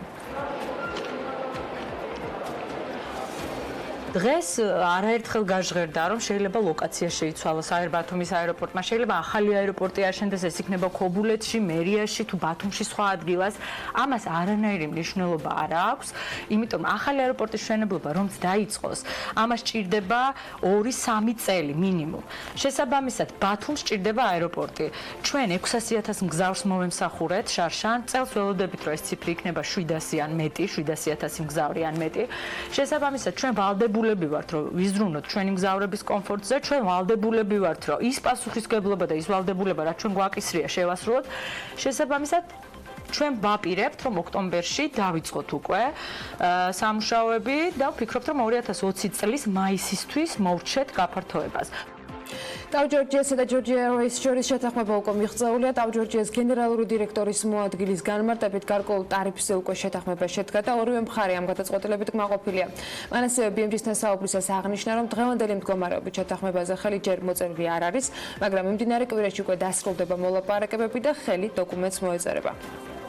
აჭარის რეგიონში ახალი აეროპორტი ჩვენ შევთანხმდით რაღაც ტარიფზე, რომლითაც ჯორჯიან ეირვეისი ისარგებლებს და სამწუხაროდ მე თქვენ ვერ გეტყვით ამათ, იმიტომ რომ ეს არის კონფიდენციალური. ჩემთვის მნიშვნელოვანი არის ის, რომ ჩვენ ვართ ბედნიერები და ისინი არიან ბედნიერები ამ ტარიფით. შესაბამისად ეს შეთანხმება მოხდა. ამ ეტაპზე შეთანხმებას ჯერ ხელი არ მოწერილა, მაგრამ ვარაუდობთ, რომ ამ შეთანხმებაზე ამ კვირაში პარასკევამდე მოხდება, ხვალ ან ზეგ უკვე მოვაწერთ ხელს შეთანხმება დასრულებას და ასევე შევთანხმდით გადახდის გრაფიკზე, რაც ჩვენთვის ძალიან მნიშვნელოვანი იყო. იქ არის პატარა ნიუანსი დარჩენილი, პრინციპში დანარჩენი ყველაფერი დასრულებულია, ასე რომ აირზე ამატებს რეისებს, იზრდებიან, რაც ჩვენ ძალიან გვახარებს. ბრიტანულმა კონსალტინგურმა კომპანია Skytrax-მა მსოფლიოს საუკეთესო აეროპორტების ავიაკომპანიების რეიტინგი შეადგინა. ამ რეიტინგის სათავეში კვლავ ავიაკომპანია Qatar Airways მოექცა, რომელიც საქართველოს ავიაბაზარზეც ოპერირებს. რეიტინგში მეორე ადგილზეა სინგაპურის ავიახაზები და მესამეზე ავიაკომპანია Ana Nippon Airways. 2019 წლის მსოფლიოს საუკეთესო ავიაკომპანიების რეიტინგში მესამე პოზიციას 2018 წლის იდენტურია. მსოფლიოს საუკეთესო ავიაკომპანიების top 10-ში მოხვდნენ ასევე Cathay Pacific Airways, Emirates, Eva Air, Hinian Airways, Qantas Airways, Lufthansa და Thai Airways. ევროპის საუკეთესო ავიაკომპანიად კი Lufthansa აღიარებული. ჩრდილოეთ ამერიკის მასშტაბით საუკეთესო ავიაკომპანიად კანადის ავიახაზები დასახელდა, ხოლო სამხრეთ ამერიკაში საუკეთესო ავიაკომპანიად LATAM მიიჩნიეს. რეიტინგის თანახმად აზიაში საუკეთესო სინგაპურის ავიახაზებია, ახლო აღმოსავლეთის ქვეყნების საუკეთესო ავიაკომპანიად კი კატარის ავიახაზები დასახელდა. აზია წყნარი ოკეანის რეგიონში Qantas ავიახაზები მიიჩნიეს საუკეთესო ავიახაზებად, აფრიკაში კი ლიდერის პოზიცია Ethiopian Airlines-მა მოიპოვა. მსოფლიოს საუკეთესო low-cost-ად მალაიზიური ავიაკომპანია Air Asia დასახელდა World's Best Low-Cost Airlines 2019 ბრიტანულმა კონსალტინგურმა კომპანიამ გამოაქვეყნა ასევე, რომელმაც რეიტინგი 100-ზე მეტ ქვეყანაში 21.650.000 მგზავრის გამოკითხვის შედეგად შეადგინა. გამოკითხვა კი 2018 წლის სექტემბრიდან 2019 წლის მაისის ბოლომდე მიმდინარეობდა. საუკეთესო low-cost-ერების რეიტინგში მეორე ადგილზე ავიაკომპანია EasyJet-ია და მესამე ადგილს ნორვეგიის ავიახაზები იკავებს. დედაქალაქში უკანონო მშენებლობებთან დაკავშირებით ახალი საკანონმდებლო პაკეტი მომზადდა, რომლის მიხედვითაც სამშენებლო კომპანიებს დარღვევების შემთხვევაში სისხლის სამართლებრივი პასუხისმგებლობა დაეკისრებათ. კახაკალაძე აღიარებს, რომ მუნიციპალიტეტის სისუსტე არის, როდესაც საქმე დარღვევების აღკვეთას ეხება. უკანონო მშენებლობებთან დაკავშირებით პირველ ეტაპზე ჯარიმები გაათმაგდა, თუმცა დედაქალაქის მერი ამბობს, რომ ჯარიმის ოდენობა ყოველთვის კონკურენციაშია იმ პოტენციურ ეკონომიკურ სარგებელთან, რომელსაც არაკეთილსინდისიერი სამშენებლო კომპანიები დარღვევით მშენებლობის დროს იღებენ. პირველი ნაბიჯები ჩვენ უკვე გადავდგით ამ უკანონო მშენებლობებთან დაკავშირებით, ეს იყო ჯარიმების გაათმაგება. რა თქმა უნდა, ამან გარკვეული შედეგი გამოიღო, თუმცა ეს არ არის ის, რაც ჩვენ გვინდა მიგვეღო საბოლოოდ, როგორც ჩანს, ჯარიმის ოდენობა ყოველთვის კონკურენციაშია იმ პოტენციურ ეკონომიკურ სარგებელთან, რომელსაც არაკეთილსინდისიერი სამშენებლო კომპანიები დარღვევებით მშენებლობის დროს იღებს. შესაბამისად, ჩვენ მოგვიწია გარკვეული ცვლილებების განხორციელება. 2018 წლის მარტიდან დღემდე სამშენებლო კომპანიები დარღვევებისათვის ჯამში 34 მილიონი ლარით არიან დაჯარიმებული. ამასთან დაკავშირებით თბილისის ვიცე-მერმა ირაკლი ხმალაძემ მთავრობის ხდომის დასრულების შემდეგ ისაუბრა მედიასთან. ის ამბობს, რომ საჯარიმო სანქციები მეტწილად მრავალბინიან საცხოვრებელ კორპუსებზეა გამოწერილი. დღევანდელი ცვლილებით კოდექსში კი, როგორც ის აღნიშნავს, ბიუჯეტში გადახდილი ჯარიმის სახით გადასახდელი არც ერთი ლარი არ არის იმ ზარალის საპირწონე, რომელსაც სამშენებლო კომპანიები უკანონო მშენებლობების დარღვევების სახით დედაქალაქს და მის მოსახლეობას აყენებენ. სწორედ აქედან გამომდინარე, ეს დარღვევები გადავა სისხლის სამართლებრივ პასუხისმგებაში, განმარტავს ხმალაძე.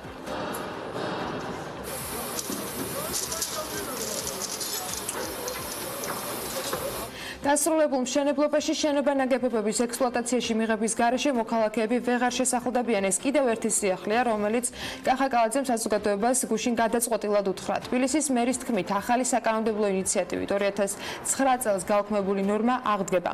მან იმედი გამოთქვა, რომ შენობა ნაგებობების ექსპლუატაციაში მიღებასთან დაკავშირებით პრობლემები აღნიშნული საკანონმდებლო ცვლილებით მოწესრიგდება. მერმა გასულ ზამთარს ბუნებრივი აირის აფეთქების შემთხვევებიც გაიხსენა და თქვა, რომ საცხოვრებელ კორპუსებში, სადაც ეს შემთხვევები მოხდა და მსხვერპლიც მოჰყვა მას, შესახლებული იყვნენ ადამიანები, მაგრამ შენობა არ იყო ექსპლუატაციაში მიღებული. 600-ზე მეტი ობიექტია ასეთი, რომელიც დამთავრებულია, დასრულებულია, მაგრამ ექსპლუატაციაში არ არის მიღებული. შესაბამისად, ეს სერიოზულ პრობლემას წარმოადგენს პირველ რიგში იქ მცხოვრები ადამიანებისთვის, ვინც ამ კონკრეტულ შენობა ნაგებობებში ფლობს ფართებს, რადგან ამ საცხოვრებელი ფართების ფასი საბაზრო ფასთან შედარებით არის ძალიან დაბალი. და ვერ იყენებს ვერაფერში, თუნდაც მაგალითად კრედიტის გამოტანისთვის თუ ესაჭიროება ვთქვათ საცხოვრებელი ბინის ჩადება, არც ერთი ბანკი ასეთ საცხოვრებელ ფარს, რომელიც ექსპლუატაციაში არ არის მიღებული, არ ჩაიდევს და ეს სერიოზულ პრობლემას წარმოადგენს. აჭარის მთავრობის თავმჯდომარე უმაღლეს საბჭოში 1 წლის ანგარიში წარადგინა. ეს მთავრობის მხრიდან უმაღლეს საბჭოში ანგარიშის წარდგენის პირველი შემთხვევა იყო აჭარაში. თორნიკე რიჯვაძემ ანგარიშის წარდგენისას აქცენტი მიღწევებზე და არსებულ გამოწვევებზე გააკეთა და მან თქვა, რომ კომპლექსური ღონისძიებები ტარდება ამ გამოწვევების გადასაჭრელად. რიჯვაძის განცხადებით, აჭარის მთავრობის მიერ გატარებული პოლიტიკა აჭარის მდგრად და უსაფრთხო განვითარებას ემსახურება, მოსახლეობის ცხოვრების დონის მცირე და საშუალო ბიზნესის განვითარებას, სოფლის მეურნეობის ხელშეწყობას და მასშტაბური ინფრასტრუქტურული თუ საინვესტიციო პროექტების განხორციელებას. მისივე თქმით, აჭარის მთავრობას დაახლოებით 6 თვე დასჭირდა საიმისოდ, რომ უყავს ქალაქის პრობლემის მოგვარებისათვის ცენტრალური მთავრობის მხრიდან საკითხი დადებითად ყოფილიყო გადაწყვეტილი. აჭარის მთავრობის თავმჯდომარე ამბობს იმასაც, რომ ამ დროისათვის აჭარაში არც ერთი შეჩერებული ინფრასტრუქტურული პროექტი არ არის. აზერბაიჯანის ბაზრისათვის კოკაკოლას ენერგეტიკულ სასმელს კოკაკოლა ენერჯის, კოკაკოლა ბოთლის ჯორჯია გამოუშვებს. ამასთან დაკავშირებით ბიზნესმენმა თემურ ჭყონიამ ისაუბრა BMG-სთან და თქვა, რომ შეკვეთა კოკაკოლასგან თავად მიიღო. მისი თქმით, ენერგეტიკული სასმელის წარმოება თბილისში კოკაკოლას ქარხანაში აგვისტოდან დაიწყება. ჭყონი არ გამორიცხავს, რომ აზერბაიჯანის შემდეგ შეკვეთა უკვე სხვა ქვეყნებზეც მიიღონ. რაც შეეხება იმას, როდის გამოჩნდება კოკაკოლა ენერჯი საქართველოს ბაზარზე, ბიზნესმენი განმარტავს, რომ ჯერჯერობით ამის შესახებ ინფორმაცია არ აქვს.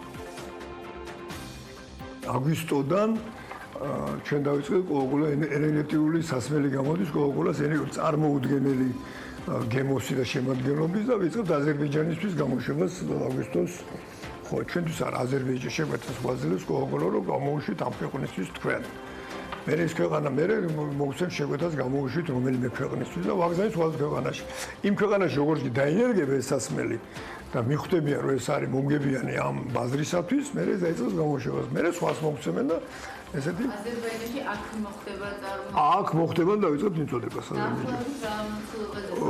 უსერიოზულესი მოცულობა. ამ პირობებში მოახერხებთ თუ რაღაც გაფართოებას დაგჭირდება? ეხლანდელი ტექნოლოგიები გვაძლევს მაგის საშუალებას დავიწყოთ და მე იმ ქარხანაში უნდა დაუბერო და დაუბეროთ ეს. ეხლა მას უშვებს ესპანეთი. ამერიკის შეერთებული შტატების საერთაშორისო კერძო საინვესტიციო სააგენტო OPEC გლობალურად ქალთა მეწარმეობის ხელშეწყობისათვის ახალი პროგრამის დაწყებას აანონსებს. ჰააგაში გლობალური ენტერპრენიორობის სამიზე საინვესტიციო კორპორაციის ხელმძღვანელმა დევიდ ბოჰაგიანმა ხელი მოაწერა $25 მილიონი დაფინანსების გამოყოფას, რომელიც ორგანიზაციის ბენეფიციარ ქვეყნებში, ახლო აღმოსავლეთში, აზიასა და აფრიკის რეგიონის ქვეყნებში გაიცემა. OPEC პროგნოზირებს, რომ $25 მილიონიანი თანადაფინანსების მექანიზმის ამოქმედებით დაახლოებით $100 მილიონი ინვესტიციები წახალისდება. ინიციატივა დაბალ შემოსავლიან ქვეყნებში ქალთა ეკონომიკურ გაძლიერებას ისახავს მიზნად. OPEC-ის ხელმძღვანელის თქმით, განვითარებად ქვეყნებში ქალთა ეკონომიკური გაძლიერება იქნება ის ტალღა, რომელსაც მილიონობით ადამიანის სიღარიბიდან ამოყვანა და საზოგადოებრივი ბარიერების დამსხვრევა შეეძლება. ისთვისაც აუცილებელია, რომ უფრო მეტმა სახელმწიფომ მეტი ძალისხმევა გამოიჩინოს, რათა საზოგადოების მნიშვნელოვანი ნაწილის უფლებები უფრო დაცული იყოს.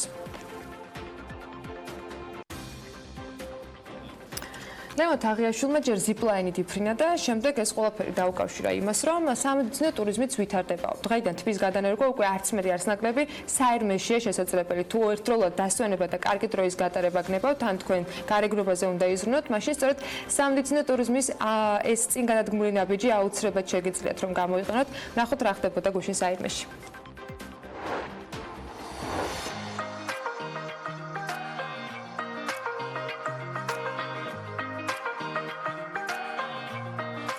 საირმე, რომელსაც კურორტის ოფიციალური სტატუსი ჯერ კიდევ 1930-იან წლებში მიენიჭა სამედიცინო ტურიზმის სფეროში ახალ საფეხურზე ავიდა. დიამედისა და კურორტ საირმეს ერთობლივი წამოწყებით ქართველ და უცხოელ დამსვენებლებს სხვადასხვა სერვისის მიღებასთან ერთად გარეგნობაზე ზრუნვაც შეეძლებათ. დღეიდან თმის გადანერგვის პროცედურა, რომელიც მთელს მსოფლიოში აპრობირებული მეთოდია, მსურველებს ზღვის დონიდან 950 მეტრზე შეეძლებათ ჩაიტარონ. კურორტ საირმესა და კლინიკა დიამედ შორის გაფორმდა ურთიერთთანამშრომლობის მემორანდუმი, რომელიც მიზნად ისახავს როგორც ქართველ, ასევე უცხოელ ვიზიტორებისათვის სამედიცინო პროდუქტის მიწოდებას, კერძოდ თმის გადანერგვის სერვისის განხორციელებას. შესაბამისად, ჩვენ პირველები ვართ ამ მიმართულებით საქართველოში, ვინც მსგავსი პროექტი განვახორციელეთ და უკვე პირველი წარმატებული ოპერაცია კურორტ საირმეში ჩატარდა. კურორტს შესაძლებლობა აქვს ყოველწლიურად 150,000 დამსვენებელი მიიღოს, რაც სპა და ველნეს კურორტს განსაკუთრებულ შესაძლებლობებს აძლევს. ზიპლაინით გასეირნებისა და სპა და გამაჯანსაღებელი პროცედურების შემდეგ კი ახალი შეთავაზება ნებისმიერი ქვეყნიდან ჩამოსულ ტურისტს დააინტერესებს და ტურიზმის სფეროდან დამატებით ბენეფიტებსაც უზრუნველყოფს. სამედიცინო ტურიზმის სფეროში შეიქმნა კურორტ საირმეს და კლინიკა დიამედის უპრეცედენტო პროექტი, სადაც თმის გადანერგვა და დასვენება ერთდროულად შესაძლებელია. გუშინ გაკეთდა პირველი ოპერაცია კურორტ საირმეში. ოპერაციას უმტკივნეულოა 2 საათში პაციენტი უკვე იყო აქტიური. პირველი ოპერაცია დიამედისა და კურორტ საირმეს ერთობლივი ძალისხმევით უკვე წარმატებით დასრულდა. მსახიობი გაგაარებული BMG-ს პირველ ემოციებს უზიარებს და პროცედურის შესახებაც გვიყვება. ოპერაცია ჩაიარა ძალიან კარგად. ფაქტიურად არანაირი ტკივილი არ მიგძნია, გარემოც იყო ძალიან კარგი. ხიარული, მაქსიმალურად კეთილმოწყობილი. ფაქტიურად ვერც კი ვამჩნევდი, რომ რამე ოპერაციის მსგავსი ან რაღაც მსგავსი პროცედურა მიტარდებოდა. ტურიზმის სექტორიდან შემოსავლების ზრდა ბოლო რამდენიმე წელია ორციფრიანია. ტენდენციის შენარჩუნებას კი ახალი მიმართულებები და შესაძლებლობები სჭირდება. სწორედ ამიტომ მსგავსი ტიპის სამედიცინო ტურიზმი საქართველოსთვის ნამდვილად ახალი სუნთქვა იქნება. ტურიზმის თემას ვერ მოვეშვებით კიდევ რამდენიმე წუთის განმავლობაში. უცხო ადგილებში მოგზაურობის გამოცდილების მქონე მაყურებელი აუცილებლად დამეთანხმება, რომ გარემოს და გეოგრაფიაში გასარკვევად ყველაზე კარგი დამხმარე ადგილობრივი და კეთილგანწყობილი უცნობები ხდებიან ხოლმე. წარმოიდგინეთ, რომ ასეთ გარემოში მოხვედრა გამართულებაზე კი არა, აპლიკაციაზეა დამოკიდებული და ეს სრულიად რეალურია. ტურისტულ ბაზარზე ახალი ქართული მობილური აპლიკაცია გამოჩნდა, რომელიც მოგზაურებს ადგილობრივებთან აკავშირებს. X-Page არის პლატფორმა, რომელიც მოგზაურებს აძლევს საშუალებას ადგილობრივი ექსპერტებისგან უნიკალური ავთენტური გამოცდილება მიიღონ. გარდა მოგზაურებისა, ეს შესაძლებლობა საინტერესო დახმარების მსურველი ადგილობრივებისთვისაც უნდა იყოს. იდეა, რეალობა და შესაძლებლობები. X-Page-ს ამბებს გური ქოიავა, თბილისის სტარტაპ ბიუროს აღმასრულებელი დირექტორი და X-Page-ს რეგიონული დირექტორი მოგყვება. მოგესალმებით, მადლობა, რომ ხართ ჩვენთან ერთად. მოდით გითხარით, რას წარმოადგენს ეს აპლიკაცია, საიდან გაჩნდა იდეა და რა ფუნქცია დააკისრეთ. მოგესალმებით, პროექტში მადლობა მოწვევისთვის. X-Pago არის ქართული მობილური აპლიკაცია ტურიზმის სფეროში, რომელიც როგორც აღნიშნეთ, ძალიან მარტივად აკავშირებს მოგზაურებს ადგილობრივ ექსპერტებთან. ცოტა რომ მოგიყვეთ ადგილობრივ ექსპერტებთან, ვინ არიან ეს ადამიანები? ადგილობრივი ექსპერტები არიან ნებისმიერი ადამიანი, ვისაც აქვს უნიკალური გამოცდილება ან ჰობი, რომელიც უნდა რომ გაუზიაროს თქვა საერთაშორისო მოგზაურს. ეს შეიძლება იყოს თბილისის მუზეუმების ტური, შეიძლება იყოს ღამის თბილისის თქვა ყველაზე ჰიპსტერული ბარების დათვალიერება. რომ აღმოჩნდეს საირმეში, ისე უკარო დავიდეთ, საირმეში ვარ დასვენებლად და მინდა რომ რაღაცნაირად გავერთო ჩემი დასვენების პარალელურად და მე შევთავაზო უცხოელ ტურისტს და რა თქმა უნდა მაქვს გარკვეული ინფორმაცია თქვა საირმესთან დაკავშირებით, შევთავაზო ინფორმაციის გაზიარება. რამდენად რთული არის ამ პლატფორმაზე მოხვედრა, როგორც თქვა ეგრეთ წოდებული ექსპერტების, ასევე იმ უცხოელ ტურისტების, რომლებსაც სჭირდებათ დახმარება ინფორმაციის კუთხით. აპლიკაციის გამოყენება თქვა ექსპერტის საკმაოდ თეორიული არის, გადის სტანდარტულ თქვა პროცესს, როცა უნდა დარეგისტრირდეს, ატვირთოს ფოტო, აღწერა, საკუთარი გამოცდილების ისი გაზიარება სურს და შემდეგ ჩვენ ამ ყველაფერს ვაზუსტებთ, უკავშირდებით ექსპერტს და დაახლოებით თუ საირმესთვის გავივლით თქვა ვერიფიკაციას, თბილისის შემთხვევაში ახლიდან უნდა მოგმართოთ, რომ ეს დაშვება მქონდა ეს? ოდნავი შეზღუდვა აქვს აპლიკაციას, ამჯერად მხოლოდ თბილისში და ბათუმში არის გაშვებული. კარგი, იყოს თბილისი და ბათუმი. ტურების უმრავლესობა, თუმცა საირმე დამატებული არის და სხვა ადგილებსაც ნელ-ნელა ვამატებთ და შესაძლებელი არის დამატება საქართველოს ნებისმიერი კუთხის სულ მალე, ან პროცესს გავდივართ. ექსპერტი, რა დონის ექსპერტი უნდა ვიყოს აიმისოდ, რომ გიდობა შევთავაზო? საკმარისია იცოდეთ 10 თუ თქვა ბარებში აპირებთ წაიყვანოთ საერთაშორისო მოგზაური, საკმარისია იცოდეთ 10 საინტერესო ბარი, ხო? თუ აპირებთ რომ მუზეუმების ტური შესთავაზოთ, საკმარისია იცოდეთ თქვა ყველა საინტერესო მუზეუმები და ასე შემდეგ. ის რაც თქვენი ჰობია, ის რაც თქვენ ყველას ძალიან კარგად იცით, სწორედ ამას ტვირთავთ აპლიკაციაში და სწორედ აი ამ გამოცდილების მისაღებად გიკავშირდებიან შემდეგ ნებისმიერი ქვეყნიდან მთელი მსოფლიოდან მოგზაურები. თქვენ საერთოდ გაგიჩნდათ ეს იდეა, გქონდათ გამოცდილება მსგავსი საჭიროების? ჩვენ ეს იდეა გაგვიჩნდა იქიდან ჩვენ თქვა ტურიზმის სფეროში გქონდა რაღაც იდეები, გქონდა რაღაც გამოცდილება, თვითონ მსგავსი იდეა გაჩნდა Airbnb-სგან, რომელმაც ბინების გაქირავებას დაამატა experience-ი, სადაც ხდება დაახლოებით მსგავსი სერვისის მიწოდება, თუმცა experience საქართველოს ჯერ არ არის ხელმისაწვდომი. ჩვენ ვართ განსხვავებული Airbnb-ის experience-ისგან და ვცდილობთ, რომ სანამ ეს სერვისი საქართველოში გამოჩნდება, იქამდე Expago-მ შეძლოს და საქართველოში მოაგროვოს ყველაზე უნიკალური ვთქვათ ექსპერტები. საქართველოსია გათვლილი მხოლოდ ეს აპლიკაცია?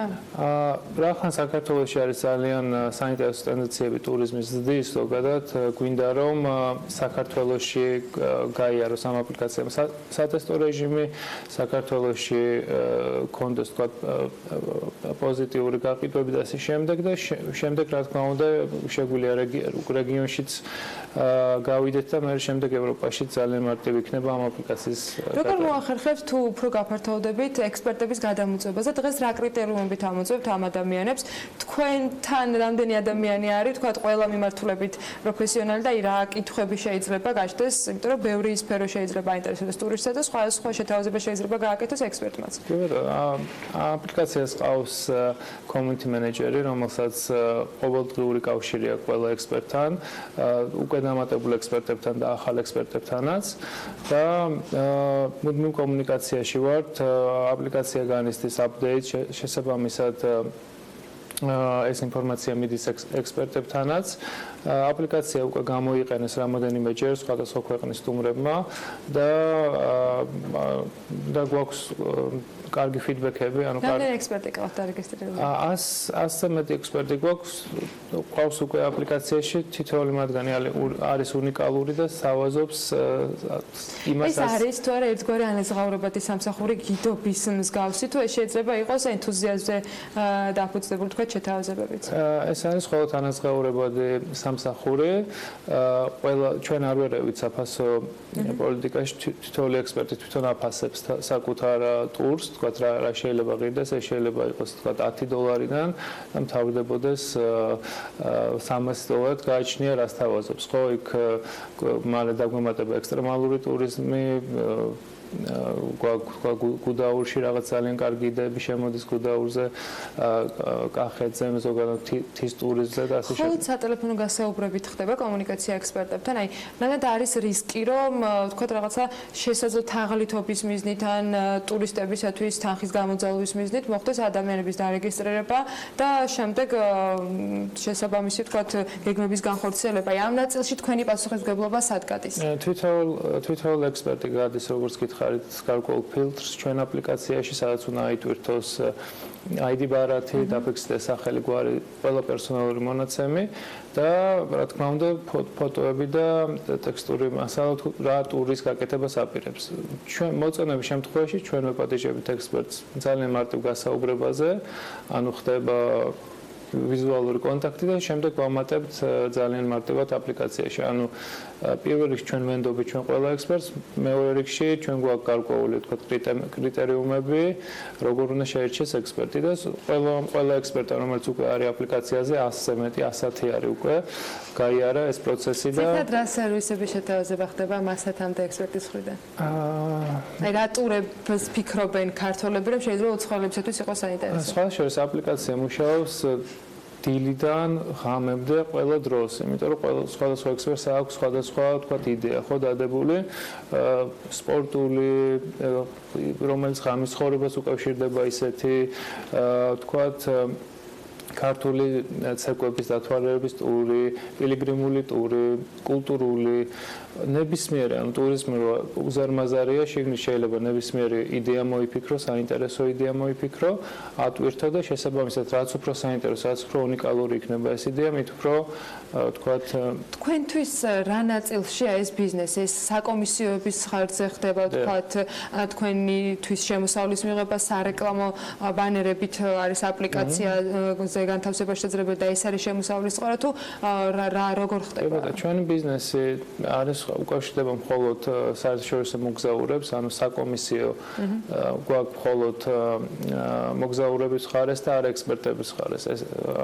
ამიტომ ჩვენი თქვათ ექსპერტების რაოდენობა იზრდება ყოველდღიურად, ინტერესი არის დიდი. დარეგისტრება უფასო არის ექსპერტისათვის. რა თქმა უნდა, დარეგისტრება არის უფასო. და შეკვეთის შემთხვევაში არის თქვენთვის მოგების შესაძლებლობა შემთხვევაში თუ იქიდან გამომდინარე ფასის სხვადასხვა ტურის სხვა არის ამის საკომისიოს პროცენტულ საკომისიოს პროცენტული საკომისიო არის მხოლოდ მოგზაურის ხარეს და არა ექსპერტების ხარეს. უახლესი გეგმები როგორი არის?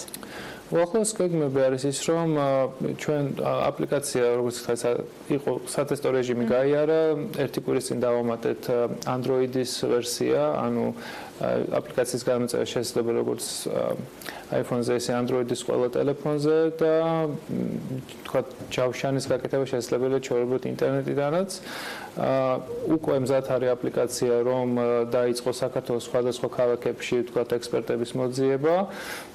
თბილისში და ბათუმში უკვე გვყავს საკმაოდ საინტერესო წარმომადგენლობა, შემდეგ ქალაქი იქნება ქუთაისი, ზუგდიდი და ასე შემდეგ. დიდი ცენტრალური ტურისტული აქტიური ქალაქი, თუმცა გვინდა რომ მივუწოდეთ რეგიონებსაც საკმარისი ადამიანს კონდეს თქვათ რაჭაში მობილური ტელეფონი, შექმნას იქ ტური და დაიწყოს საერთაშორისო მოგზაურობის მიღება და შეთავაზება საკუთარი უნიკალური გამოცდილება. ძალიან კარგი შესაძლებლობაა როგორც სტუმრებისთვის, ასევე ადგილობრივებისთვის, რომელსაც სურთ რომ გქონდეთ კომუნიკაცია ერთის მხრივ უცხოელ ტურისტებთან და მეორეს მხრივ გამოიმუშაონ დამატებითი თანხა იმისათვის, რომ გაიუმჯობესონ თავიანთი მდგომარეობა.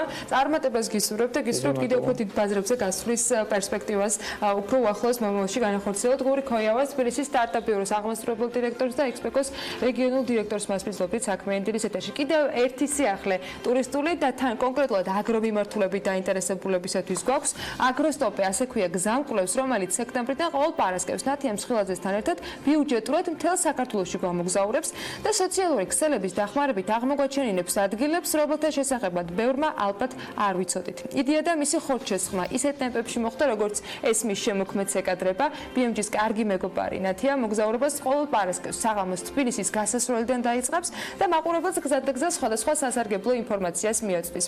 ასე რომ თუ თბილისის გასასვლელთან ტრაფარეთით გოგოს შენიშნავთ და გზად გაყოლას გთხოვთ, იცოდეთ რომ თქვენ გაქვთ შანსი ამ უმაგრეს პროექტში ჩაერთოთ და ეს შანსი აუცილებლად უნდა გამოიყენოთ.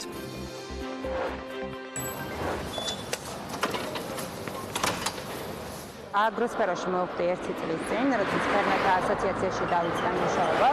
მე ვარ ფერმერთა ასოციაციის კომუნიკაციის მენეჯერი. გამარჯობა, მე ვარ ნათია მსხვილაძე, აგროსტოპის პროექტის იდეის ავტორი. მომზადებას დიდ დროს არ უთმობს, იცვამს შესაბამისად, იღებს ზურგჩანთას, რუკაზე ნიშნავს ლოკაციას და მიდის. მიდის, მაგრამ არ იცის ვისთან ერთად, მხოლოდ ერთი მიზანი აქვს. ჩვენც მასთან ერთად ვიმოგზაუროთ, დავითვალოთ მგზავრობის ხარჯები და გავიცნოთ ფერმერები. იქამდე, სანამ თბილისიდან გახვალთ დასავლეთის მიმართულებით, პარასკევს საღამოს ზურგჩანთით ხელში ქერათ მიაგოგოს თუ დაინახავთ, იცოდეთ, კარგი საქმისკენ მიეჩქარებით და გზადაც თუ გაიყოლებთ, კარგ ამბებშიც მოხვდებით. გამარჯობა. სამეგრელოში მივდივარ, გამიყოლებთ. მადლობა, გამოგხვებით. ფერმერთა ასოციაცია 400 ფერმერს აერთიანებს, სხვადასხვა მიმართულების ფერმერებს. როდესაც მეტევდა ამ ადამიანებთან გადაკვეთ და ვიცვლის საოცარ ისტორიებს, ვფიქრობდი, რომ რა შემეძლო, რომ დამატებით ამ ადამიანებისთვის კიდე გამეკეთებინა, რომ უფრო მეტ საზოგადოებას, ფართო საზოგადოებას და მათ შეეცადათ. არა მარტო ჩვენს მოქალაქეებს, არამედ საზღვრებს გარეთ უცხოელ ადამიანებს, რომ ეს ადამიანები მართლა ქმნიან სერიოზულ პროდუქტს ამ ქვეყანაში. ფერმერებთან რამდენიმე წლიანმა საქმიანმა კომუნიკაციამ ნათია საბოლოოდ მიიყვანა მიზნამდე, რომ ამ ადამიანებს ყველა უნდა ვიცნობდეთ, აგროსფეროში დასაქმებულების ისტორიებს უნდა ვისმენდეთ და შესაბამისად ვიცოდეთ იმ პროდუქტების ადგილსამყოფელი, რომლებიც ჩვენს ქვეყანაში საქმიან და მშრომელ ადამიანებს მოჰყავთ. ისევე როგორც SPB-ლა, არც ეს სფერო იყო მისთვის უცხო და სრულსაც ორ კვირაში მისცა განხორციელების საშუალება. სამეგობროც ჩაერთო, მაგრამ მთავარი ამბავი მაინც ფერმერთა ასოციაციის თავმჯდომარის რეაქცია იყო. ნინო იყო საერთაშორისო პირველი განკაცებული სახე ქონდა, რეაქცია ქონდა ესეთი, რომ აი ეს სახე და მე მითხრა, რომ არაო, ძალიან მაგარი იდეაა, მიდი და მოყვები ეგორ. და მართლა ნინოს ამსახურებაა, რომ ესე მალე ორ კვირაში ეს იდეა განხორციელდა და მე მგონია, რომ ჩვენ ყველანი ერთად ვიტყვით ტურიზმში ჩვენ სათქმელს. ხარკაფრინ. საბოლოოდ გადაწყდა, რომ პეპელაც მასთან ერთად ჩაებას პროექტს. ერთად იფრენენ მიზნებისკენ, რომლის ანალოგი ჯერ საქართველოში არ ყოფილა. ყოველ უქმეებზე კი აგროსტოპის წარწერით ნათიას თბილისის გასასვლელში შეხვდებით.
საპენსიო სააგენტოს საინვესტიციო საბჭოს წევრები დამტკიცებულია, ბექაპაციკაძე საქმიანი დილის ეთერშია, პარლამენტმა რამდენიმე დღის წინ წარდგენილ კანდიდატურებს კი ნდობა უკვე გამოუცხადა. მათ უმეტესობასთან გასაუბრება დეპუტატებმა სკაიპის დახმარებით მოახერხეს და პირადად შეხვედრის შესაძლებლობა მათაც და თავად სააგენტოს ხელმძღვანელსაც ცოტა მოგვიანებით ექნება წევრებთან. ლევან სურგულაძის ინფორმაციით, საპენსიო სააგენტოს საინვესტიციო საბჭოს წევრები ქვეყანაში მიმდინარე წლის ზაფხულში ჩამოვლენ. საბჭოს წევრები საქართველოში ჩვენს ქვეყანაში, რომლის მოსახლეობის საპენსიო ფონდიც უნდა მართონ, პირველად საბჭოს ხდომისთვის ჩამოვლენ და ამ შეკრებაზე საბჭოს თავმჯდომარე უნდა აირჩიონ პროცედურაზე შერჩეული კანდიდატების მოლოდინებზე და მიმდინარე სიახლეებზე სასაუბროთ საქმიანი დილის სტუდიაში ლევან სურგულაძე საქართველოს საპენსიო სააგენტოს ხელმძღვანელი შემოგვერთა. დილამშვიდობის ბატონ ლევან, გადაცემის შემოგვიანებისთვის. დასაწყისში როდის ჩამოვლენ საბჭოს წევრები, თუ არის უკვე დაზუსტებული, თქვენ როგორც ვიცი, ორგანიზებას და კოორდინაციას უწევთ მათ, რომ გადაკვეთის წერტილები მოძებნოთ და შესაბამისი დღეში არჩიოთ. როდის და რამდენი დღით იქნებიან ისინი საქართველოში? დიახ, ეს თარიღები უკვე გარკვეულია, ეს არის ივლისის პირველი კვირის ბოლოს ჩამოვლენ, სამი სრული სამუშაო დღე იქნებიან თბილისში, იქნება პირველი სხდომა, შეიძლება მეორეც იქნება არჩევა, დიახ, თავმჯდომარე უნდა აირჩიონ პირველ რიგში, ასევე გარკვეულ მონახას გააკეთებენ თავიანთ მომავალი სამუშაო გეგმების და განრიგის შესახებ და ასევე უნდა დაიწყონ საინვესტიციო პოლიტიკის დოკუმენტზე მუშაობა, ეს არის მთავარი. რა გადამიეცემათ ამისათვის და როდიდან იქნება უკვე ამ დოკუმენტის რეალობაში გადმოტანის შესაძლებლობა? ну, როდესაც დაიწერება იქიდან და ну მე არ ველოდები რომ ეს დედლაინი არ ექნება განსაზღვრული მათ? ჩვენ ვერ განვსაზღვრავთ მათ დედლაინს, ну ალბათ თვითონ დაადგენენ ამ ბადებს. მე არ ამგონია რომ ეს გაიწელოს დიდხანს, ესენი არიან პროფესიონალები, ასეთი დოკუმენტები ხშირად დაუწერიათ და შესაბამისად რაღაც სტანდარტებიც არსებობს, რა უნდა იყოს ამ დოკუმენტში, ну ეს უნდა იყოს ასევე მორგებული რა თქმა უნდა ჩვენს რეალობასთან, აი ეს იქნება მთავარი ასე ვთქვათ საკითხი, რომ ჩვენს ბაზარს მოარგონ ეს საინვესტიციო პოლიტიკა. ბატონო, მათი სამოტივაციო წერილები ყველა საჯარო არ არის და ჩვენ არ ვიცით, ვთქვათ, არ ვიცნობთ მათ. თქვენ გექნებათ ინფორმაცია, ხო, ამასთან დაკავშირებით, რამდენად ემთხვევა მათი ხედვები ერთმანეთს, რამდენად იყო თანხმედრა იმ კანდიდატურების ხედვებში, რომელიც თქვენ პარლამენტისთვის წარსადგენად შეარჩიეთ? ну პირველ რიგში ხაზი გაუსვათ რომ ესენი არიან ძალიან მაღალი დონის პროფესიონალები შესაბამისად მათ აქვთ ну მათ დაიწყეს ასე ვთქვათ ძალიან ადრეული ასე ვთქვათ კარიერის დასაწყისიდან მუშაობენ ამ სფეროში შესაბამისად მათ იციან აი ხელით აკეთებდნენ ამას ყველაფერს მე გაიზარდნენ და აი ამ სიმაღლებიდან უკვე ხედავენ დიდ სურათს შესაბამისად ისინი ხედავენ დიახ დაახლოებით ერთეგივე სურათს მათი მიდგომები პრინციპში ეს უკვე სტანდარტია, საერთაშორისო საუკეთესო სტანდარტია და ასე რომ დიახ ისინი ძალიან ახლოს არიან ხედვებში და მე ვფიქრობ რომ მათი მონაწილეობა საბჭოში იქნება ძალიან ეფექტური. დანარჩენზე გადავთ კანდიდატებთან დაკავშირებით, თქვენ ამ ეთერში შესაძაც ბრძანდებოდით რამდენიმე თვის წინ თქვით რომ მაქსიმალურ ანაზღაურებასთან დაკავშირებით გავრცელებული კითხვები და ინფორმაცია ეს იყო ის ზღვარი რომელიც ამ განცხადებისათვის იყო შემოთავაზებული და თქვენ ქვედა ზღვარი აერჩიეთ. როგორ არის საშუალო ანაზღაურება, რაზე შეთანხმდით კანდიდატებთან, რომლებიც არჩიეთ, როგორ იყო თქვა მათი მოთხოვნები და თქვენი შესაბამისი თანხმობა. საშუალო ანაზღაურება რაზე შეჭერდა ბოლოს?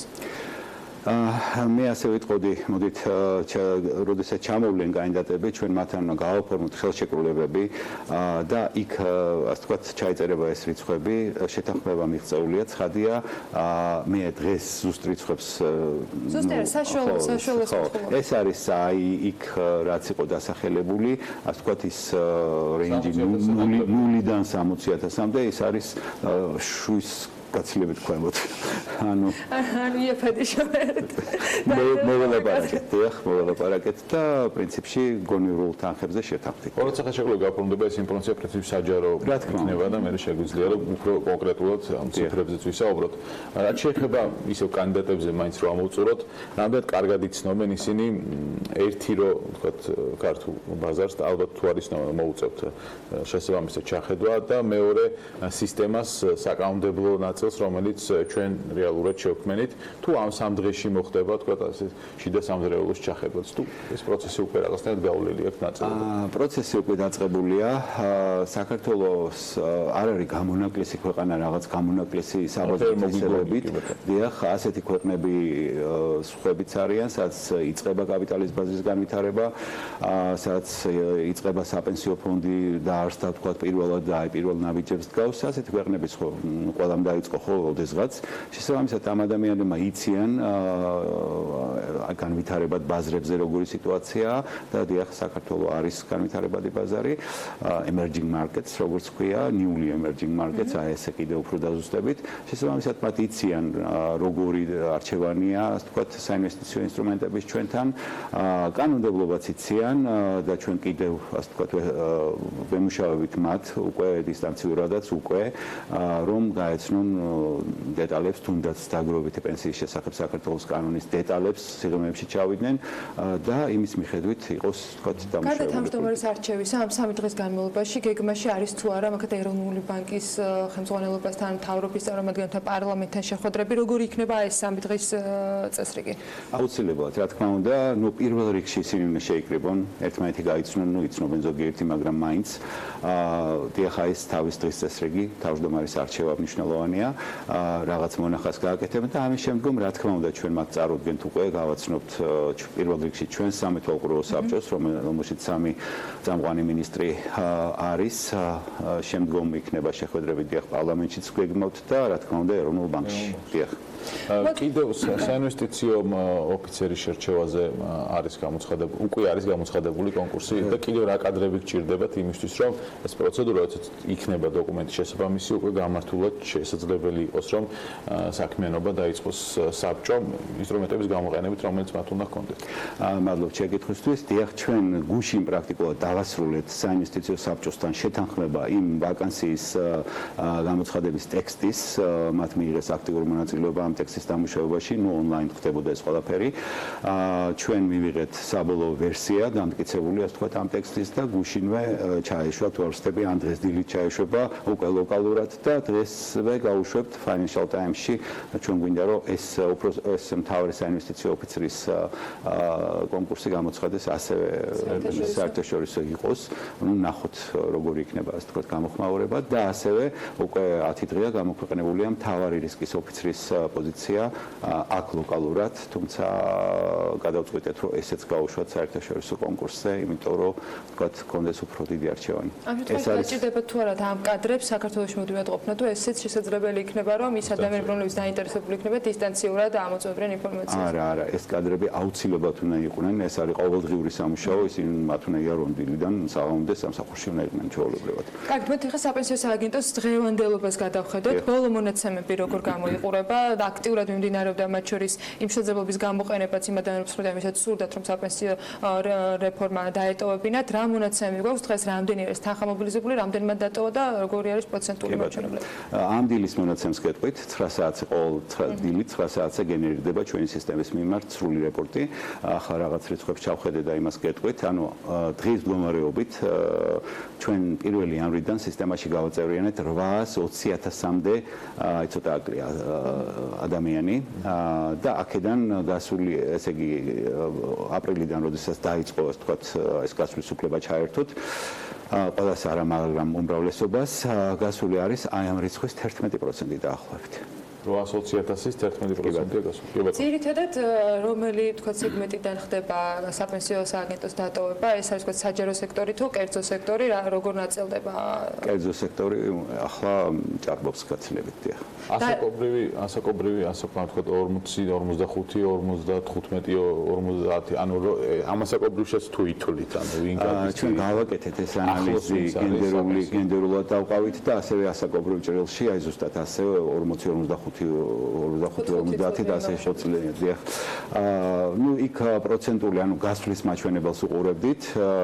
პრინციპში ასაკობრივ ჭრილში არ იყო დიდი ცვლილება, ანუ მეყეობდა რაღაცა ცდომილების ფარგლებში და ეს, ასე ვთქვათ, არ გვაძლევდა სტატისტიკური დასკვნის საშუალებას. ქალბატონები უფრო მეტი გადიოდნენ, 1-2%-ით მეტი დაახლოებით, ესე იყო. გენდერულ წრეში მოქცეს. გენდერულ წრეში მოქცა 2%-ის სხვაობა, ნუ იმედი მაქვს, რომ ეს ვთქვათ, ცდომილების ფარგლებში არ არის და რაღაცა დასკვნა შეიძლება დავაყენოთ. ამ 800,000 ადამიანიდან რამდენისათვის არის ჩართული უკვე შესაძლებლობა, იმიტომ რომ ზოგიერთისთვის შესაბამისად ცოტა გვიან იწურება, მაგრამ როცა შეუძლიათ სააგენტოს თან კომუნიკაცია შეწყვიტონ განცხადების საფუძველზე.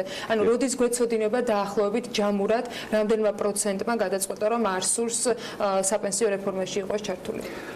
კი ბატონო, მადლობთ შეკითხვისთვის.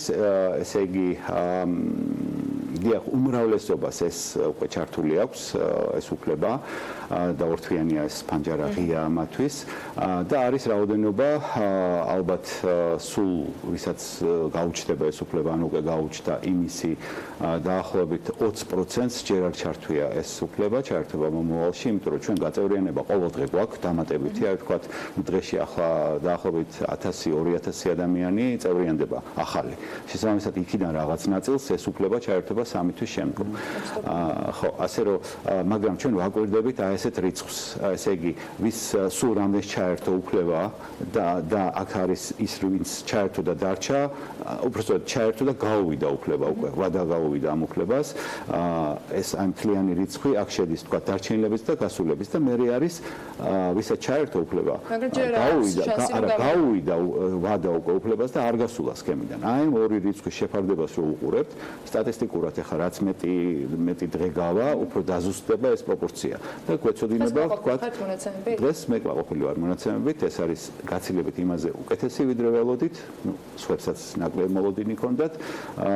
ხა 820,000 ადამიანის გაწევრიანება ეს პრაქტიკულად მართლა არ წარმოვიდგინა თავიდან როცა დავიწყეთ და დღეს ეს რეალობაა და ჩვენ კიდე წინ მივდივართ. მე იმედი მაქვს, რომ ავალთ უფრო დიდ რიცხვებს. რა თანხა მობილიზებული ამ დღისთვის სააგენტოს? 250 მილიონის პარგლებში გვაქვს. ხომ არ გადახედავთ აი ამ გაწევრიანებული ადამიანების რაოდენობიდან გამომდინარე, მათ შორის იმ საპროგნოზო მაჩვენებელს, რომელიც იყო წლის ბოლოს თქვა სააგენტოში თანხის მობილიზების იყო თუ არა თქვა ამაზე უკვე გათვლები გაკეთებული, რომ შეიძლება წინასწარი პროგნოზთან შედარებით უფრო მეტი თანხის მობილიზება მოხდეს. დიახ, ჩვენ გარკვეული პროგნოზი ეხლაც გვაქვს. ჩვენ ვთვლით, რომ წლის ბოლომდე ჩვენ 800 მილიონი უნდა გქონდეს. დიახ, ეს რა თქმა უნდა, ხა ეს რო გადის ადამიანები ჩვენ ახლა გამოვაკელით ამ ფულს დააკვდა ის ფული, რაც დავაბრუნეთ, ვინც გავიდა მას დავუბრუნეთ უკვე პრაქტიკულად ყველას თავისი შენატანები სახელმწიფოს მათ შორის დამსაქმებელსაც და ამიტომაც 250 მილიონზე ვართ ეხლა, თორე მეტი იქნებოდა გაცილებით და ყველაფრის გათვალისწინებით 800 მილიონი უნდა იყოს წელს, მომავალ წელს უნდა იყოს მილიარდზე მეტი. ასე რომ 2 წელიწადში 2 მილიარდი ეს არის სავსებით რეალური თანხა. ხოლო შემდგომ წლებში უკვე მეტი იქნება, იმიტომ რომ ჩაირთვება საინვესტიციო ეს ერთი, ხო, სარგებელზე არ მithქვამს, დიახ, 2 მილიონ 700,000 ლარი სარგებელი უკვე დაერიცხა იმ თანხას, რაც დანაზოგები არის ჩვენთან და კიდევ ერთი ეფექტი იქნება, რომ შემდგომში ახლა ეს რო დასრულდება, ასე ვთქვათ, ძირითადი ნაწილის გასვლა, ამის შემდგომ უკვე იწყება ზრდა ამ რიცხვის, უკვე კლება აღარ გვექნება და ეხლაც იზრდება სხვათა შორის.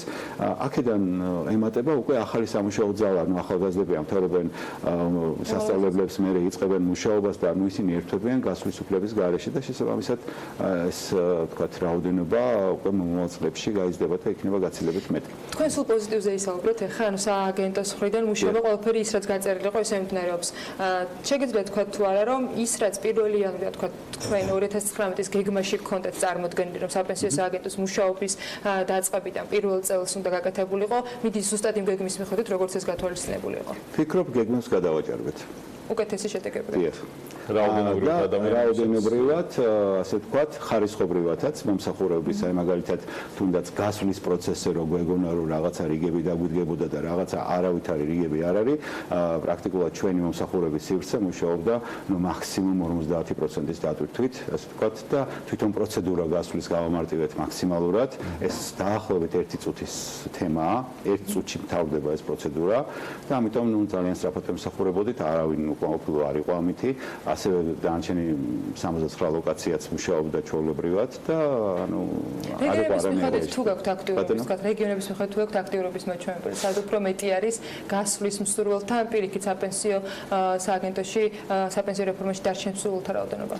დარჩენილებს ვერ გეტყვით, ეს ანალიზი არ გავიკეთებია. რაღაც ეტაპზე, დიახ, პირველ ეტაპზე, როცა დაიწყო ეს გასვლები, ჩვენ მქონდა რეპორტები, თქვათ, რეგიონებიდან, რაღაც გამორჩეული, ასე თქვათ, სადღაც დიდი ძალიან და დაახლოებით 1-იგივე იყო პროცენტი. თბილისი მაინც პირველზე იქნება, მეტყვი ყველაზე მეტი დასაქმების კონცენტრაციიდან გამომდინარე. პროცენტულად ვამბობ, ანუ სულ ანუ პროცენტი დაახლოებით იგივე იყო. ცხადია, ხა თბილისში უფრო მეტი გავიდა, იმიტომ რომ მეტი მონაწილეც არის. ბატონო, არის თუ არა ესეთი ვინმე, ვინც პენსიონერი არის და შესაბამისად იყვნენ მონაწილეები ამ სქემაში.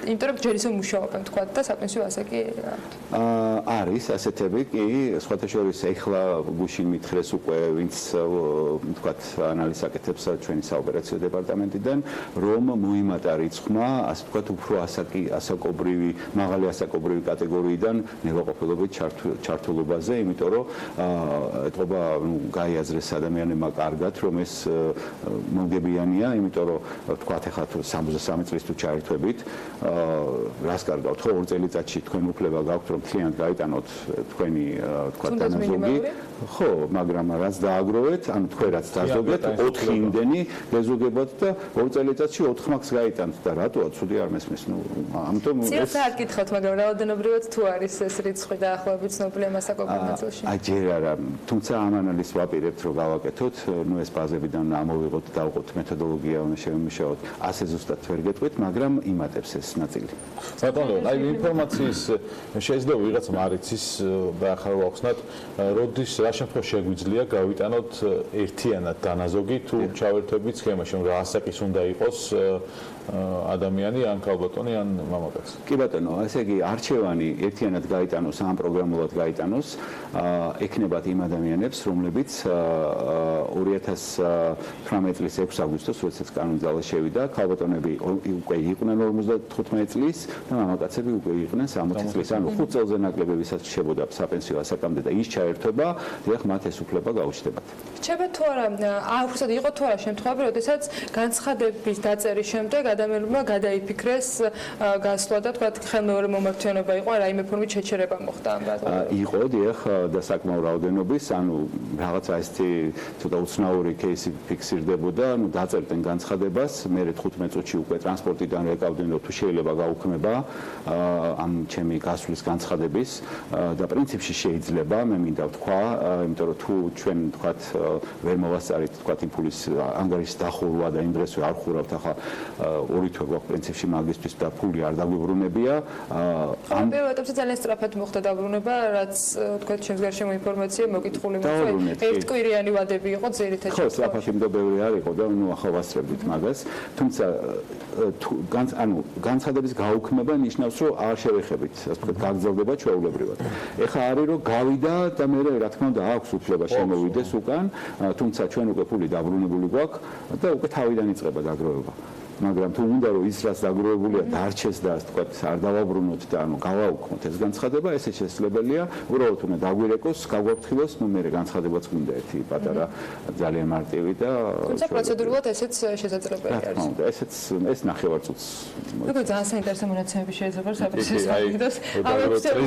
დაგროვდება, მე ძალიან საინტერესო ბევრი სტატისტიკური მონაცემები შეიძლება. ამას ვაპირებთ და აუცილებლად წარმოგიდგენთ და დიდი სიამოვნებით ყოველთვის გავუზიარებთ ჩვენს მაყურებელს, რომ ჩვენთვის ცალსახად საინტერესო არის ამ სააგენტოს მუშაობა და ყველა ის ნაბიჯი, რომელიც ეტაპობრივად ჩაერთვება იგივე საინვესტიციო ნაწილში თუ წევრების მხრიდან იმ გეგმის წარმოქმნაში, როგორიც მათ წარმოუდგენთ, რომ შეიძლება სააგენტომ საკუთარი პოლიტიკა განახორციელოს. მადლობა, რომ იყავით ჩვენთან ერთად. ლევან სურგულაძე, საქართველოს საპენსიო სააგენტოს ხელმძღვანელს მასპინძლობდით საქმიანი დილის ეთერში. მას გავაცნობთ და მცირე სარეკლამო პაუზის შემდეგ დაგიბრუნდებით.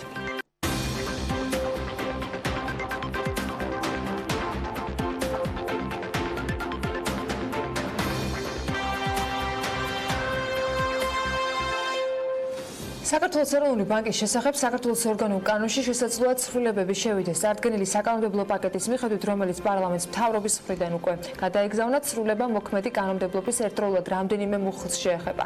ამ ცვლილებების მიზანი, როგორც განმარტებით ბარათში აღნიშნული, ფინანსური სექტორის კომპლექსურობის და საფინანსო ინსტიტუტების ურთიერთდამოკიდებულების ზრდასთან ერთად ეფექტური სამართლებრივი ჩარჩოს შექმნა, რომელიც კრიზისულ სიტუაციებში საფინანსო სექტორის ფინანსური სტაბილურობის შენარჩუნებას უზრუნველყოფს.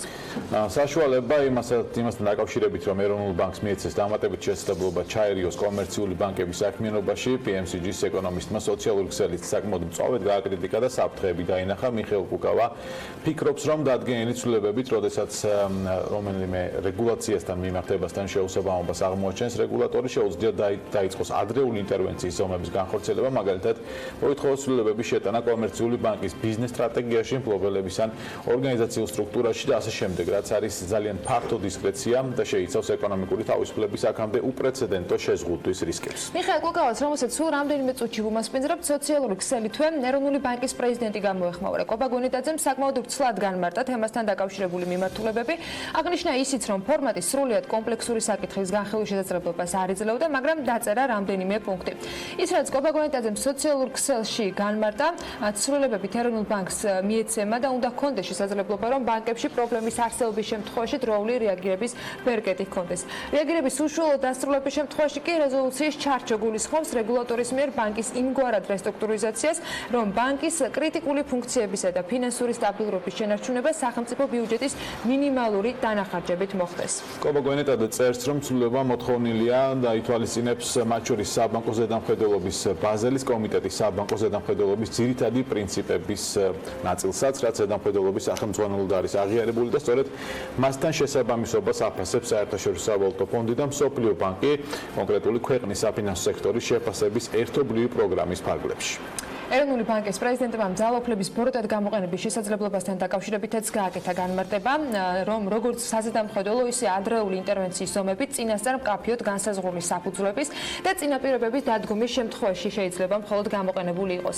სრულ განმარტებას BMG-ზე წაიკითხავთ და დიდი სიამოვნებით მოვისმენთ ეროვნული ბანკის განმარტებასაც სატელევიზიო ვერსიაში. თემაზე ეთერში იქამდე მიხაილ გუკავას BMG-ის ეკონომისტს უნდა უმასპინძლოთ, რომელიც შემოგვიერთდა საქმიანი ეთერში. მოგესალმებით ბატონო მიხაილ, მადლობა რომ ხართ ჩვენთან ერთად.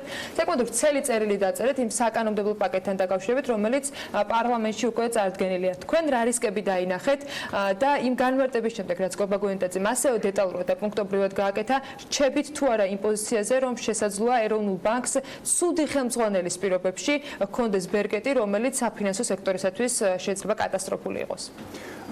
დილა მშვიდობისა, მადლობა მოწვევისთვის. ნამდვილად არის ამის რისკი, რომ ეროვნული ბანკის სხვა მმართველობის პირობებში ეს ვოროტად იქნას გამოყენებული. მიუხედავად იმისა, რომ ეს არის ევროდირექტივის, ასე ვთქვათ, შესაბამისად გაკეთებული და არა მხოლოდ ევროდირექტივის შესაბამისად გაკეთებული, საქართველო არ არის არც კანდიდატი ქვეყანა, თქვა წევრობის, კი, ჩვენი გრძელვადიანი მიზანი ნამდვილად არის ევროკავშირის წევრობა, თუმცა არსებობს ამ ევროკავშირის დირექტივების ცალკეული დებულებებიდან გამოსვლის მექანიზმები და რატომ დადგა საერთოდ ეს საკითხი, თქვა გამოსვლის საკითხი ამ შემთხვევაში მთავარი აქ არის ის, რომ ჩვენ საბანკო სექტორში არ დამდგარა ის რისკები, რაც გაამართლებდა ესეთი შემზღუდავი რეგულაციის შემოღებას, ადრეული ინტერვენციის ზომებს გულისხმობ. ეს არ ნიშნავს, რომ კანონში არის შედის უამრავი ცვლილება, რომელსაც ვეთანხმები, რეზოლუციის ეს ჩარჩო და ის, რომ ჩნდება ლიკვიდაციამდე რეჟიმი, რომელიც უზრუნველყოფს ბანკის გაჯანსაღებას და დაცვას მისი აქციონერების, კრედიტორების და მიანაბრეების, მაგრამ ადრეული ინტერვენციის ზოგიერთი ზომა, მათ შორის ის, რაც თქვენ ჩამოთვალეთ, ბანკის ბიზნეს სტრატეგიაში ცვლილების შეტანის მოთხოვნა, ორგანიზაციულ სტრუქტურაში ცვლილების შეტანის მოთხოვნა, ეს არის ის, რაც არ არის გამართლებული ჩემი აზრით, საბანკო სექტორში არსებული რისკები. რა შემთხვევაში ადრეული ინტერვენცია ეფექტური, როდესაც აქ საუბრობთ იმაზე, რომ ევროპის, ამერიკის შეერთებული შტატების ბანკებში, მას შემდეგ რაც საფინანსური კრიზისი იყო, დადგა საჭიროება, რომ მსგავსი ეს თქვათ რეგულატორს ეს დისკრეცია ქონოდა. რა შემთხვევაში ევროკავშირის მოთხოვნებისა, იგივე კოპაგოენტაძის იმავე პოსტში აღნიშნული, რომ ეს ბაზელ 3-ის მოთხოვნაც არის და თქვათ თუ იქ შეგვიძლია გამოვიდეთ ეროვნული ბანკი თქვათ იმ ყველა ქებას, რასაც იმსახურებს და რასაც იღებს საერთაშორისო ინსტიტუტებიდან, მათ შორის ამ ბაზელის ეტაპების დანერგვა, რომელსაც საკმაოდ წარმატებით ახორციელებს. თუ კი ამაზე უარი იქნება ნათქვამი, მაშინ თქვენ რა შესაძლებლობებს ხედავთ? მოგახსენებთ, ჩვენ გვაქვს რეგულირება ევროკავშირში და რეგულირება ამერიკაში.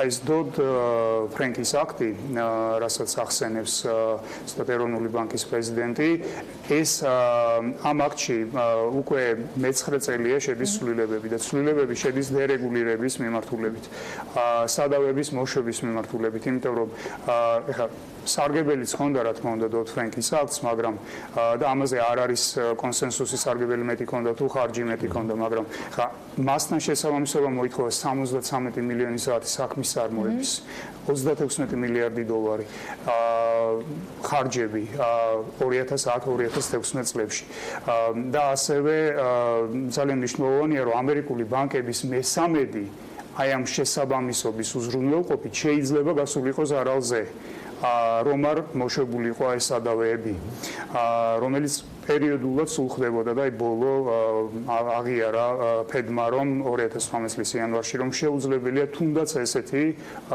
ლიბერალური რეგულირების შედარებით 2011 წლებთან პირობებში ეკონომიკის ფუნქციონირება. ხა რაც შეეხება ბაზელს, თქვენი კითხვა რაც იყო, განსხვავებით ევროდირექტივისგან, ესეთი იმპერატიული მოთხოვნა, რომ კომერციული ბანკის ადრეული ადრეული ინტერვენციის ზომების ფარგლებში. თუ რას ნიშნავს ადრეული ინტერვენცია? თუ ეროვნული ბანკი დაინახავს, რომ რომელიმე ნორმატივთან, რეგულაციასთან და ამაში შედის ეროვნული ბანკის წერილებიც, ის არამხოლოდ ვთქვათ, ნორმატივები და რეგულაციებით, ვთქვათ, კომუნიკაცია ამით კი არ შემოიფარგლება ეროვნული ბანკის საბანკებთან. არის ასევე წერილები, მითითებები და ასე შემდეგ. ანუ თუ რომელიმესთან დაინახავს შეუსაბამობა, შეუძლია დაიწყოს ჩართოს ეს ადრეული ინტერვენციის რეჟიმი. რაც შეეხება მე არაერთხელ დამიდასტურებია წლების მანძილზე პატივისცემა ეროვნული ბანკის მიმართ. პერსონალებზე არსებობს. თქვენ ამ კანონში ვერ დაინახეთ დაცვა საფინანსო სექტორის ნებისმიერი ხელმძღვანელის პირობებში, რომ ეს ჩართვა შეიძლება ბოროტად არ იყოს გამოყენებული? არა, ნებისმიერი ანუ ამაზე სულ ვარიანტზე ვსაუბრობთ, ნებისმიერს ამიტომ ვამბობ, ანუ ცუდი პრეზიდენტის ცუდი მმართველობის პირობებში. დიახ, ამ მმართველობის პირობებში მე ხაზგასმით ვთქვი, მე ვერ ვხედავ ამ რისკებს, რომ ეროვნული ბანკი ესე ჩაერიოს და ბოროტად გამოიყენოს ეს ინსტრუმენტი. თუმცა სხვა მმართველობის პირობებში ნამდვილად შესაძლებელია და უხეში ჩარევის ვთქვათ პრეცედენტები არა ამ მმართველობის პირობებში ჩვენ გვქონდა. ეროვნული ბანკის არა ამ მმართველობის პირობებში და თავისუფლად შეიძლება თქვა წარმოვიდგინოთ სიტუაცია, როდესაც უკვე კანონიერი საფუძველი ექნება ცენტრალურ ბანკს თქვა ადრეული ინტერვენციის კანონში დამატებითი თქვა ჩანაწერების გაკეთებით, მათ შორის უფრო დეტალურად გაწერის ამ შესაძლო ჩარევის თქვა საფუძვლებისა შესაძლებელი იყოს ის რისკები მოიხსნას, რასაც თქვენ ახლა საუბრობთ? ფიქრობთ, რომ საერთო ამოსაღებია ეს ნაწილი? არა, საერთო ამოსაღები ნამდვილად არ არის. ადრეული ინტერვენციის ზომები არის სრულიად მისაღები და არა მხოლოდ ევროდირექტივის, არამედ ბაზელის და აბსოლუტურად მისაღებია. თუმცა ჩვენ შეიძლება კორექტივები შევიტანოთ ჩვენს რეგულირებაში, არ არის აუცილებელი სიტყვა სიტყვით მისდევდეს იმას, რასაც ამბობს ვთქვათ ევროდირექტივა და თუ იქნება ეს მოთხოვნა, რომ მისდევდეს, მაშინ შესაძლებელია ვთქვათ გადავადება ან გამოსვლა ცალკეული დებულებებიდან, ეს იწყება ასოცირების კომიტეტიდან ადის კომიტეტზე და მე ასოცირების საბჭოზე, ვთქვათ ადის და ევროკომისია გაგებით ეკიდება განსაკუთრებით იმ ქვეყნებიდან ამ მოთხოვნებს, რომლებიც არ არიან ვთქვათ წევრი ქვეყნები და ასევე არის ვთქვათ ექსპერტებს შორის არის ესეთი ვერ ვიტყვით რომ ფართო კონსენსუსია, მაგრამ არის ძალიან ბევრი ექსპერტი ფიქრობს რომ ევროკავშირში აი ეს რეგულირება არის სწორედ ერთ-ერთი მთავარი მიზეზი, ერთ-ერთი და არა ერთადერთი, რის გამოც ევროპული ბანკები პრაქტიკულად კარგავენ იდენტობას, რასაც ადასტურებს ევროკავშირის ზედამხედველის ებას ანგარიშები, ვთქვათ 150 ბანკის, რაც მე მქონდა მოყვანილი ეს მონაცემები, როდესაც უკუგება კაპიტალზე არის, მოდით მარტივად ვთქვათ, ესე იგი კაპიტალზე უკუგება ან ნაკლები, ან ტოლი, ან ბევრად მეტი არ არის, ვთქვათ კაპიტალის ღირებულებას. 190 ბანკის შემთხვევაში პრაქტიკულად ტოლია კაპიტალის. თქვენ ამ კანონის ასეთი ფორმით მიღების შემთხვევაში ქართულ რეალობაშიც? ეცეთ რა პირდაპირ ამას არ გამოიწევს, თუმცა მაგალითებზე დაფუძნებით გაქვთ? ეხლა ადრეული ინტერვენციის ზომები ნიშნავს იმას, რომ ბანკები აღარ გაწევენ იმ რისკებს, რასაც სხვა შემთხვევაში გაწევდნენ და ყველაზე ცუდი რა არის, იცით, რომ ადრეული ინტერვენციის ფარგლებში შესაძლებელია გონივრული რისკებიც აღარ გაწევენ. ეხლა ევროპული ბანკები, აი ეს 190 ბანკი, რაზეც გესაუბრეთ, გონივრულ რისკებსაც აღარ ეწევა. ეს არის რისკების ავერსია, რომელიც არ უნდა დამართო ბანკებს. კომერციულ ბანკებს არ უნდა დამართო, იმიტომ რომ იმათ აქვს თავისი ვთქვათ მიზანი, ის უნდა იყოს მომგებიანი, ის ვერ იქნება ვთქვათ წამგებიანი ან ნულოვან მოგებას განვითარებადი საქართველოსთვის განსაკუთრებით მნიშვნელოვანია. და ქართული ბანკების ვთქვათ მონაცემები ამას ადასტურებს ვიჩის ბოლო შეფასებაც ივნისის, ნამდვილად აი ეს მესამე ეტაპის სესხები ქართულად ალბათ ესე უნდა ვთქვათ არის მინიმალური, ანუ ყველაზე პრობლემური სესხები და ასევე ეხლა ფიჩი არ ეხებოდა ამას, მაგრამ ქართული ბანკები გაცილებით უკეთეს შედეგებს აჩვენებენ ვიდრე ევროკავშირის ვთქვათ ბანკების უმეტესობა. გასაგები.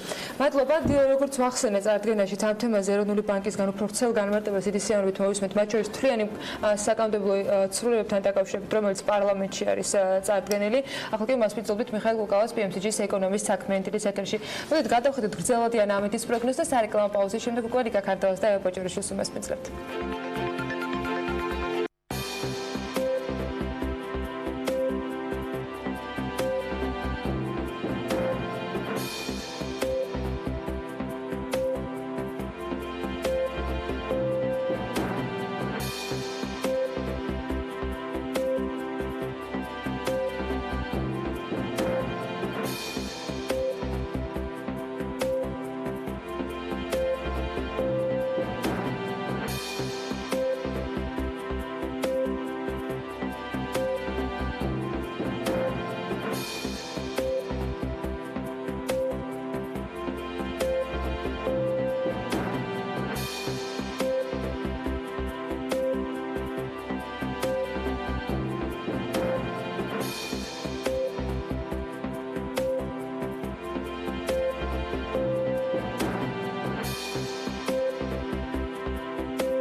სიბონცმა გალტენ ტაგარტი 2019 წლის საუკეთესო საინვესტიციო ბანკად დაასახელა. კიდევ ერთი აღიარება ჩვენმა კარგმა და პროფესიონალმა პარტნიორებმა ბათუმში სიბონცის კორპორატიული ობლიგაციების კონგრესზე მიიღეს. კონგრესი ყოველწლიური ღონისძიება, რომელშიც მონაწილეობენ დსთ-ის, უკრაინის, ბალტიისპირეთის და კავკასიის ქვეყნების კაპიტალის ბაზრების მონაწილეები და სხვა განვითარებადი ქვეყნების ფინანსური ინდუსტრიის წარმომადგენლები. ამ კონგრესის ფარგლებში გამოვლინდა საუკეთესო საინვესტიციო ბანკი და ეს გალტენ ტაგარტია. გალტენ ტაგარტს და ევა ბოჭეიშვილს რამდენიმე წუთში სტუდიაში ლიკა ქარდავასთან ერთად უმასპინძლებთ. ულოცავ კიდევ ერთხელ გალტენ ტაგარტს წარმატებას, თუმცა ვიდრე ევასთან საუბარს დავიწყებდით, ტრადიციულად პროფიტი ჯორჯიასაგან უძრავი ქონების ბაზრის მორიგი მიმოხილვა გელოდებათ, რომელსაც ლიკა წარმოგიდგენთ. ლიკა დილამშვიდობის. დილამშვიდობის ანა, მივესალმები ჩვენს მაყურებელს, ულოცავ გალტენ ტაგარტს ამ შესანიშნავ წარმატებას. დღეს პროფიტი ჯორჯია შემოგთავაზებთ ახლად აშენებული საცხოვრებელი უძრავი ქონების ფასების რეიტინგს ივნისისთვის მდგომარეობით. მოკლევის შედეგად ახლად აშენებული საცხოვრებელი ბინების ფასები ივნისში პრაქტიკულად უცვლელია და 1 კვადრატული მეტრის ფასი მერყეობს 1428 ლარიდან 5484 ლარამდე. თქვენ ახლა ეკრანზე ხედავთ თუ როგორ ნაწილდება გასაყიდი ფასები უბნების მიხედვით. ამჯერადაც ჩვენ 1 კვადრატულზე ცალკეული კომპანიების შემოთავაზებებიდან საწყისი ფასები ამოვარჩიეთ. მაგალითად, ვაკეში ყველაზე ძვირადღირებული ელიტური პროექტების სამეულს კვლავაც იკავებს აქსის ტაუერსი, 1 კვადრატული მეტრის ფასით 5484 ლარი, ალიანს ჰაილაინი 4661 ლარით და კვლავაც აქსისის პროექტი ჭავჭავაძეზე 4327 ლარით. ამავე გრაფიკზე ხედავთ როგორია ფასები კრწანიში, ამ რაიონში მაქსიმალური ფასი კრწანისი რეზიდენში ფიქსირდება და შეადგენს 5210 ლარს. გამოკლეული პროექტების საშუალო ფასი კრწანიში 1 კვადრატულ მეტრზე 3545 ლარს შეადგენს. აღნიშნული მაჩვენებელი მხოლოდ მცირედად არის შეცვლილი წინა თვესთან შედარებით. ამავე უბანში კრწანისი ვილა რეზიდენსის შემთხვევაში ფასი კვლავაც არის მომატებული, ამჯერად 7%-იანი ზრდა ფიქსირდება გასულ თვესთან შედარებით და კვადრატულის ფასი იწყება 3527 ლარიდან. რაც შეეხება საბურთალოს, ამ რაიონიდან სულ 7 სამშენებლო კომპანიის ფასები შევარჩიეთ, აქაც გრაფიკულად საწყისი ღირებულების შეთავაზებებს ხედავთ, რომელთა შორისაც ყველაზე მაქსიმალური ფასი King David-ის შემთხვევაში ფიქსირდება კვლავაც და შეადგენს კვადრატულზე 4926 ლარს. საბურთალოზე ყველაზე ძვირადღირებული ბინების რეიტინგში მეორე ადგილს ლისი დეველოპმენტის მწვანე ქალაქი ლისტზე იკავებს 3892 ლარით, სადაც გასულ თვესთან შედარებით ფასის 5%-იანი ზრდა ფიქსირდება რეიტინგში. ყველაზე დაბალი ფასი საბურთალოზე მონოლითს აქვს შეთავაზებაში, ასევე აღსანიშნავია, რომ ვაკე, მთაწმინდა და საბურთალო კვლავაც რჩება დედაქალაქის ყველაზე ძვირ რაიონებად. საცხოვრებელი უძრავი ქონების გაყიდვის ფასი კვლავაც ყველაზე დაბალია დიდიღუმში და მუხიანში. საერთო სურათის შესაქმნელად ეკრანზე წარმოგიდგენთ დეველოპერული კომპანიების მიერ გამოცხადებული საწყისი ფასების ჩამონათვალს და ფასების ცვლილებებს პროექტების უბნების მიხედვით. აქვე გეტყვით, რომ ამ მასალაზე წვდომის შესაძლებლობა BMG-სა და Property Georgias მკითხველებს სულ რამდენიმე წუთში მიეცემათ. ჩვენ კი ყოველკვირეულად რამდენიმე საინტერესო მიმართულებით მუდმივად მოგაწვდით განახლებულ მონაცემებს და ანალიტიკას საქმიანი დილის უძრავი ქონების რუბრიკის ეთერში. ახლა კი უძრავი ქონების რუბრიკის სტუმარს სულ რამდენიმე წამში უბრალოდ ევა ბოჭორიშვილს წარმოგიდგენთ, რომელიც გაგვიზიარებს გალტენ ტაგარტის მიერ მომზადებულ სამშენებლო სექტორის უახლეს მიმოხილვას და პროგნოზებს. რუბრიკის სპონსორია M-კვადრატი.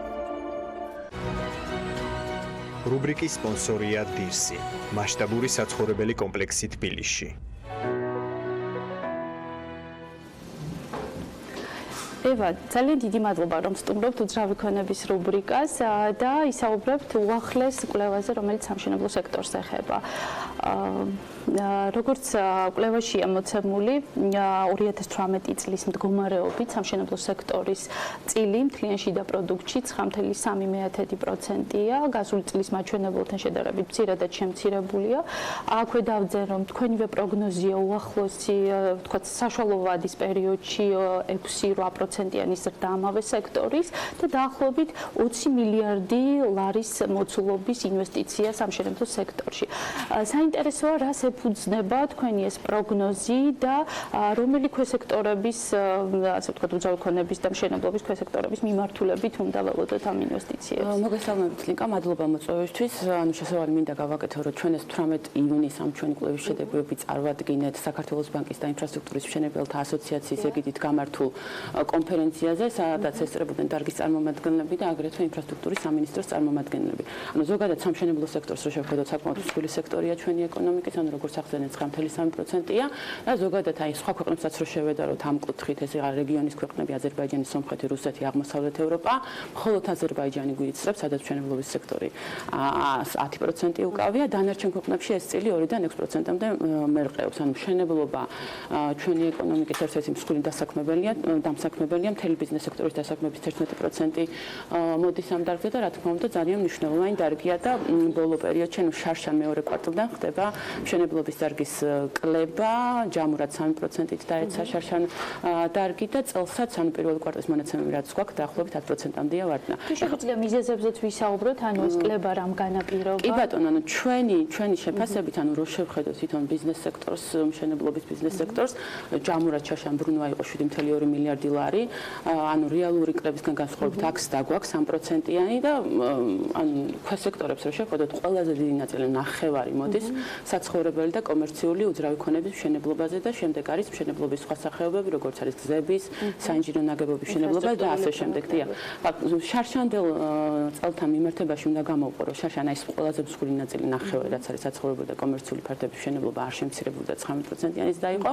ძირითადი ანუ 47%-იანი კლება იყო საინჟინრო ნაგებობების მშენებლობაზე, რომელსაც ქონდა ყველაზე დიდი გავლენა ჩვენი შეფასებით დარგის კლებაზე და აქ შედის პიპის გასცადენით მშენებლობას და რაზეც ანუ მუდმივად ხდება ხოლმე საუბარი, რომ აი ეს ამას აქვს გავლენა ზოგადად მშენებლობის სექტორზე, ჩვენც ეს ნაწილი გამოვყავით.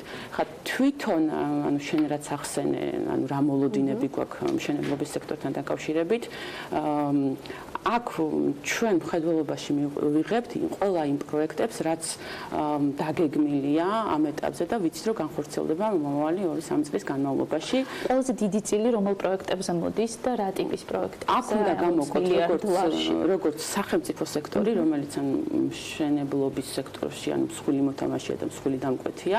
ეს არის სახელმწიფო ინფრასტრუქტურული პროექტები, რომელიც ანუ რო შევხედოთ, ეხლა რაც პარლამენტში არის წარდგენილი, მომავალ 2019-23 წლებში 20 მილიარდი ლარია ამ კუთხით სახელმწიფოს მიერ გეგმა. და მეორე მხრივ არის რა თქმა უნდა კერძო სექტორი, ეს არის როგორც ხესების მშენებლობა, ანუ რო შევაფასოთ აქტიურ ფაზაში, რაც არის ეს არის 4 მილიარდი დოლარის პროექტები, ეს არის სასტუმროების მშენებლობა, მხოლოდ ბრენდული სასტუმრო რომ ავიღოთ ნომრები, ანუ ეს გაორმაგება იგეგმება 2019-21 წლებში. ასევე არის საცხოვრებელი სახლების მშენებლობა, რა თქმა უნდა არის გამკაცრებული ნებართვები და სხვადასხვა რეგულაციებს უნდა მოერგონ, თუმცა ამ ეტაპზე რაც არის გაცემული ნებართვები, ჩვენ ამ ნაწილს უყურებთ და ყოველივე აქედან გამომდინარე, ანუ ჩვენ ის გამოწვევებიც გვაქვს ამ იდენტიფიცირებული რაც დარგს გააჩნია, ეს არის ნებართვების გამკაცრება, ახალ სამშენებლო კოდექსზე მორგება, უსაფრთხოების ხარისხის კონტროლის ღონისძიებები, აგრეთვე უყურებთ თქვათ როგორია დარგის პროდუქტიულობა, რა არის ძირითადი გამოწვევა ამ ხრივ, ანუ კვალიფიციური სამუშაო ძალა იქნება თუ ეს თუ თანამედროვე ტექნოლოგიების გამოყენება. ეს არის ძირითადი გამოწვევები, რამაც შეიძლება ასევე ვითვალისწინებთ იმ ხარჯების კონტროლს, რომელიც დარგს უწევს, იმიტომ რომ ძირითადად ანუ სამშენებლო მასალების იმპორტიორი ვართ და ადგილობრივი წარმოება მხოლოდ 26%-ს აკმაყოფილებს და ამ კუთხით ნიშნავს იმას, რომ არსებობს პოტენციალი ადგილობრივი წარმოების გაზრდის, ანუ რეალური მოთხოვნა არსებობს, რომელიც არ არის დაკმაყოფილებული. ბოლო 6 წელიწადში არის გვაქვს ჩვენს და გაორმაგებულია ადგილობრივი წარმოება, თუმცა იმ მშენებლობის მასშტაბებს რაც გვაქვს ქვეყანაში ეს არ ყოფნის. ეხლა კიდევ ერთი მნიშვნელოვანი საკითხი, რაც თქვენ ახსენეთ, ეს არის რეგულაციების მშენებლობის, ასე ვთქვათ, კონტროლის გამკაცრება, ხარისხზე კონტროლის გამკაცრება. ამ ყველაფრის გავლენა თქვენი შეფასებით როგორია, დღევანდელი სტატუს-კვო როგორია და უახლოესი, ვთქვათ, მოკლევადიან საშუალოვადიან პერიოდში როგორ ხედავთ თქვენ რა გავლენას მოახდენს ეს მშენებლობის სექტორის ზრდაზე, ბრუნვაზე, იგივე დაკრედიტების კუთხითაც ძალიან საინტერესო იქნება თქვენი ანალიზი იპოთეკურ დაკრედიტებაზე და ბიზნეს დაკრედიტებაზე, როგორ აისახება და სად იქნება ქვეყანა. თვითონ ჩვენი მოლოდინი მოლოდინი არის, რომ ეს მშენებლობის ნებართვების გამკაცრება და სხვა საკითხები უკვე ასახულია 2018 წლის და პირველი კვარტლის მშენებლობის ნებართვებში, ანუ არის შემცირებული. თუმცა ახლა ჩვენი მოლოდინი არის, რომ დარგი მოერგება მოთხოვნებს, ანუ არის რა თქმა უნდა გარდამავალი პერიოდი, როდესაც არის სიძნელეები და ამაზე ყველაზე საუბრობთ. ამის სიმპტომატიკას ხედავთ, დარგის წარმომადგენლებს. თუმცა ჩვენ ვფიქრობთ, რომ აი ამ რეგულირებიდან გამომდინარე, ანუ ვფიქრობთ, რომ გადაინაცვლებს ეს მშენებლობა უფრო პერიფერიებში, ქალაქის გარეუბნებში და ვფიქრობთ, რომ ამას გარკვეული დრო ჭირდება, თუმცა და ვფიქრობთ, რომ ამის შემდეგ აი ამ მიმართულებით, ნებართვების გაცემების მიმართულებით დასაც დავინახავთ. ანუ თვითონ აგრეთვე მნიშვნელოვანია საბანკო სესხები, როგორც ვიცით, წელს არის გამკაცრებული იპოთეკური სესხების გაცემის პროცედურები, რაც პირველ 3 თვეში იყო შემცირება თითოეულ კონკრეტულ თვეების მიხედვით, თუმცა აპრილიდან ანუ ტრენდი არის შეცვლილი. აპრილში იპოთეკური სესხების კუთხით, ანუ მხოლოდ აპრილში გაცემული შესხები რო შევადაროთ, წინა წლის აპრილს 24% არის გაზრდილი და რაც ანუ გამოსაყოფი აქ არის ის, რომ ძირითადად ლარის სესხები იზრდება, ლარიზაციის პროექტის გავლენით და ეს ამ შემთხვევაში ჯანსაღია. ანუ ჩვენ რასაც ვხედავთ, ახლა აუცილებელია რომ დავაკვირდეთ დინამიკას. ანუ ეს ტრენდი შეიძლება თქვენი პროგნოზი ამ მიმართებაში, ანუ დაახლოებით რამდენ პროცენტიან ზრდას ელოდებით იპოთეკური პორტფელის, რადგანაც იგივე ჩვენ ქვეყანას აღმოსავლეთ ევროპის, დასავლეთ ევროპის სხვა ქვეყნებთან შედარებით ბევრად უფრო, ასე ვთქვათ, მცირე მაჩვენებელს აჩვენებს მშპ-ში, ანუ იპოთეკური სესხების წილი და დიდი პოტენციალი აქვს მას ზრდის და აი ამ კუთხით თქვენი პროგნოზი როგორია? შაშან იპოთეკური სესხების პორტფელი 40%-ით გაიზარდა გაცვლითი კურსის ეფექტის გამოკლებით და წელს ვფიქრობთ, რომ მშენელდება ეს ზრდა და დაახლოებით, მაგრამ თუმცა მაინც დასველოდებით 20%-ის ფარგლებში გაცვლითი კურსის ეფექტის გამოიწვია 20%-ის ფარგლებში. კიდევ ერთი ძალიან მოკლე შეკითხვა, თქვენს კვლევაში ერთ-ერთი გამოწვევა სამშენებლო მასალების არაკონტროლირებადი ზრდა და ეს არ არის ჩვენი ქვეყნის გამოწვევა, გლობალურად ინვესტორები, დეველოპერები ამ საფრთხეს ხედავენ ბიზნესში, მშენებლობის ბიზნესში. აი ამ კუთხით თქვენ როგორ ხედავთ? ანუ ეს არის ძალიან დიდი საფრთხე მშენებლობის ბიზნესისთვის, არაკონტროლირებადი სამშენებლო ხარჯები და რა გავლენა შეიძლება ამას ჰქონდეს ბიზნესის წარმოებაზე? ანუ ჩვენ ამას უყურებთ, ანუ აი როდესაც უყურებთ სამშენებლო მასალების იმპორტს და ექსპორტს და ზოგადად ამ დინამიკას. ამ კონტროლი ეხება იმას, რომ ძალიან დიდი სავაჭრო დეფიციტი გვაქვს, შაშან იყო $1.7 მილიარდი დოლარის დეფიციტი გქონდა და ამიტომ ანუ მშენებლები ან მნიშვნელოვნად არიან დამოკიდებულები სოფლიო ბაზრის ტენდენციებზე, სამშენებლო მასალებზე და შესაბამისად აქედან გამომდინარე ლარი დოლარის გაცვლითი კურსიც არის მათთვის ძალიან მნიშვნელოვანი კომპონენტი და ჩვენ სამშენებლო ხარჯების კონტროლს სწორედ ამას უკავშირდებით, ანუ იმპორტებადია ეს დარგი, ანუ და სოფლიო ბაზრის ფასები მნიშვნელოვნად მოქმედებს და რა თქმა უნდა როგორი იქნება გაცვლითი კურსი და ამას დიდი ყურადღება უნდა მიექცეს. გასაგებია, ძალიან დიდი მადლობა ესეთი ინფორმატიული სტუმრობისთვის და საინტერესო მიმოხილვისთვის. მაყურებელს კი ვემშვიდობები და ტრადიციულად ვუსურვებ გონივრულ ინვესტიციას უძრავ ქონებაში და მშენებლობის სექტორში. მადლობა ლიკას და ევას ძალიან საინტერესო საუბრისათვის. ლიკა ქარდავა პროპერტი ჯორჯიას მართული პარტნიორი ევა ბოჭორიშვილს გალდა ტაგარტის კვლევების დეპარტამენტის უფროს მასპინძლობდა. ჩვენ კი მათთან ერთად უნდა დაგემშვიდობოთ. ეს იყო დღევანდელი საქმიანი ეთერი, წინ საქმის კურსი გელოდებათ ბექაბაციკაძესთან და ხვალ დილის 8-ზე შეხვდებით ერთმანეთს და პიროზე და ბედნიერ დღეს გისურვებთ.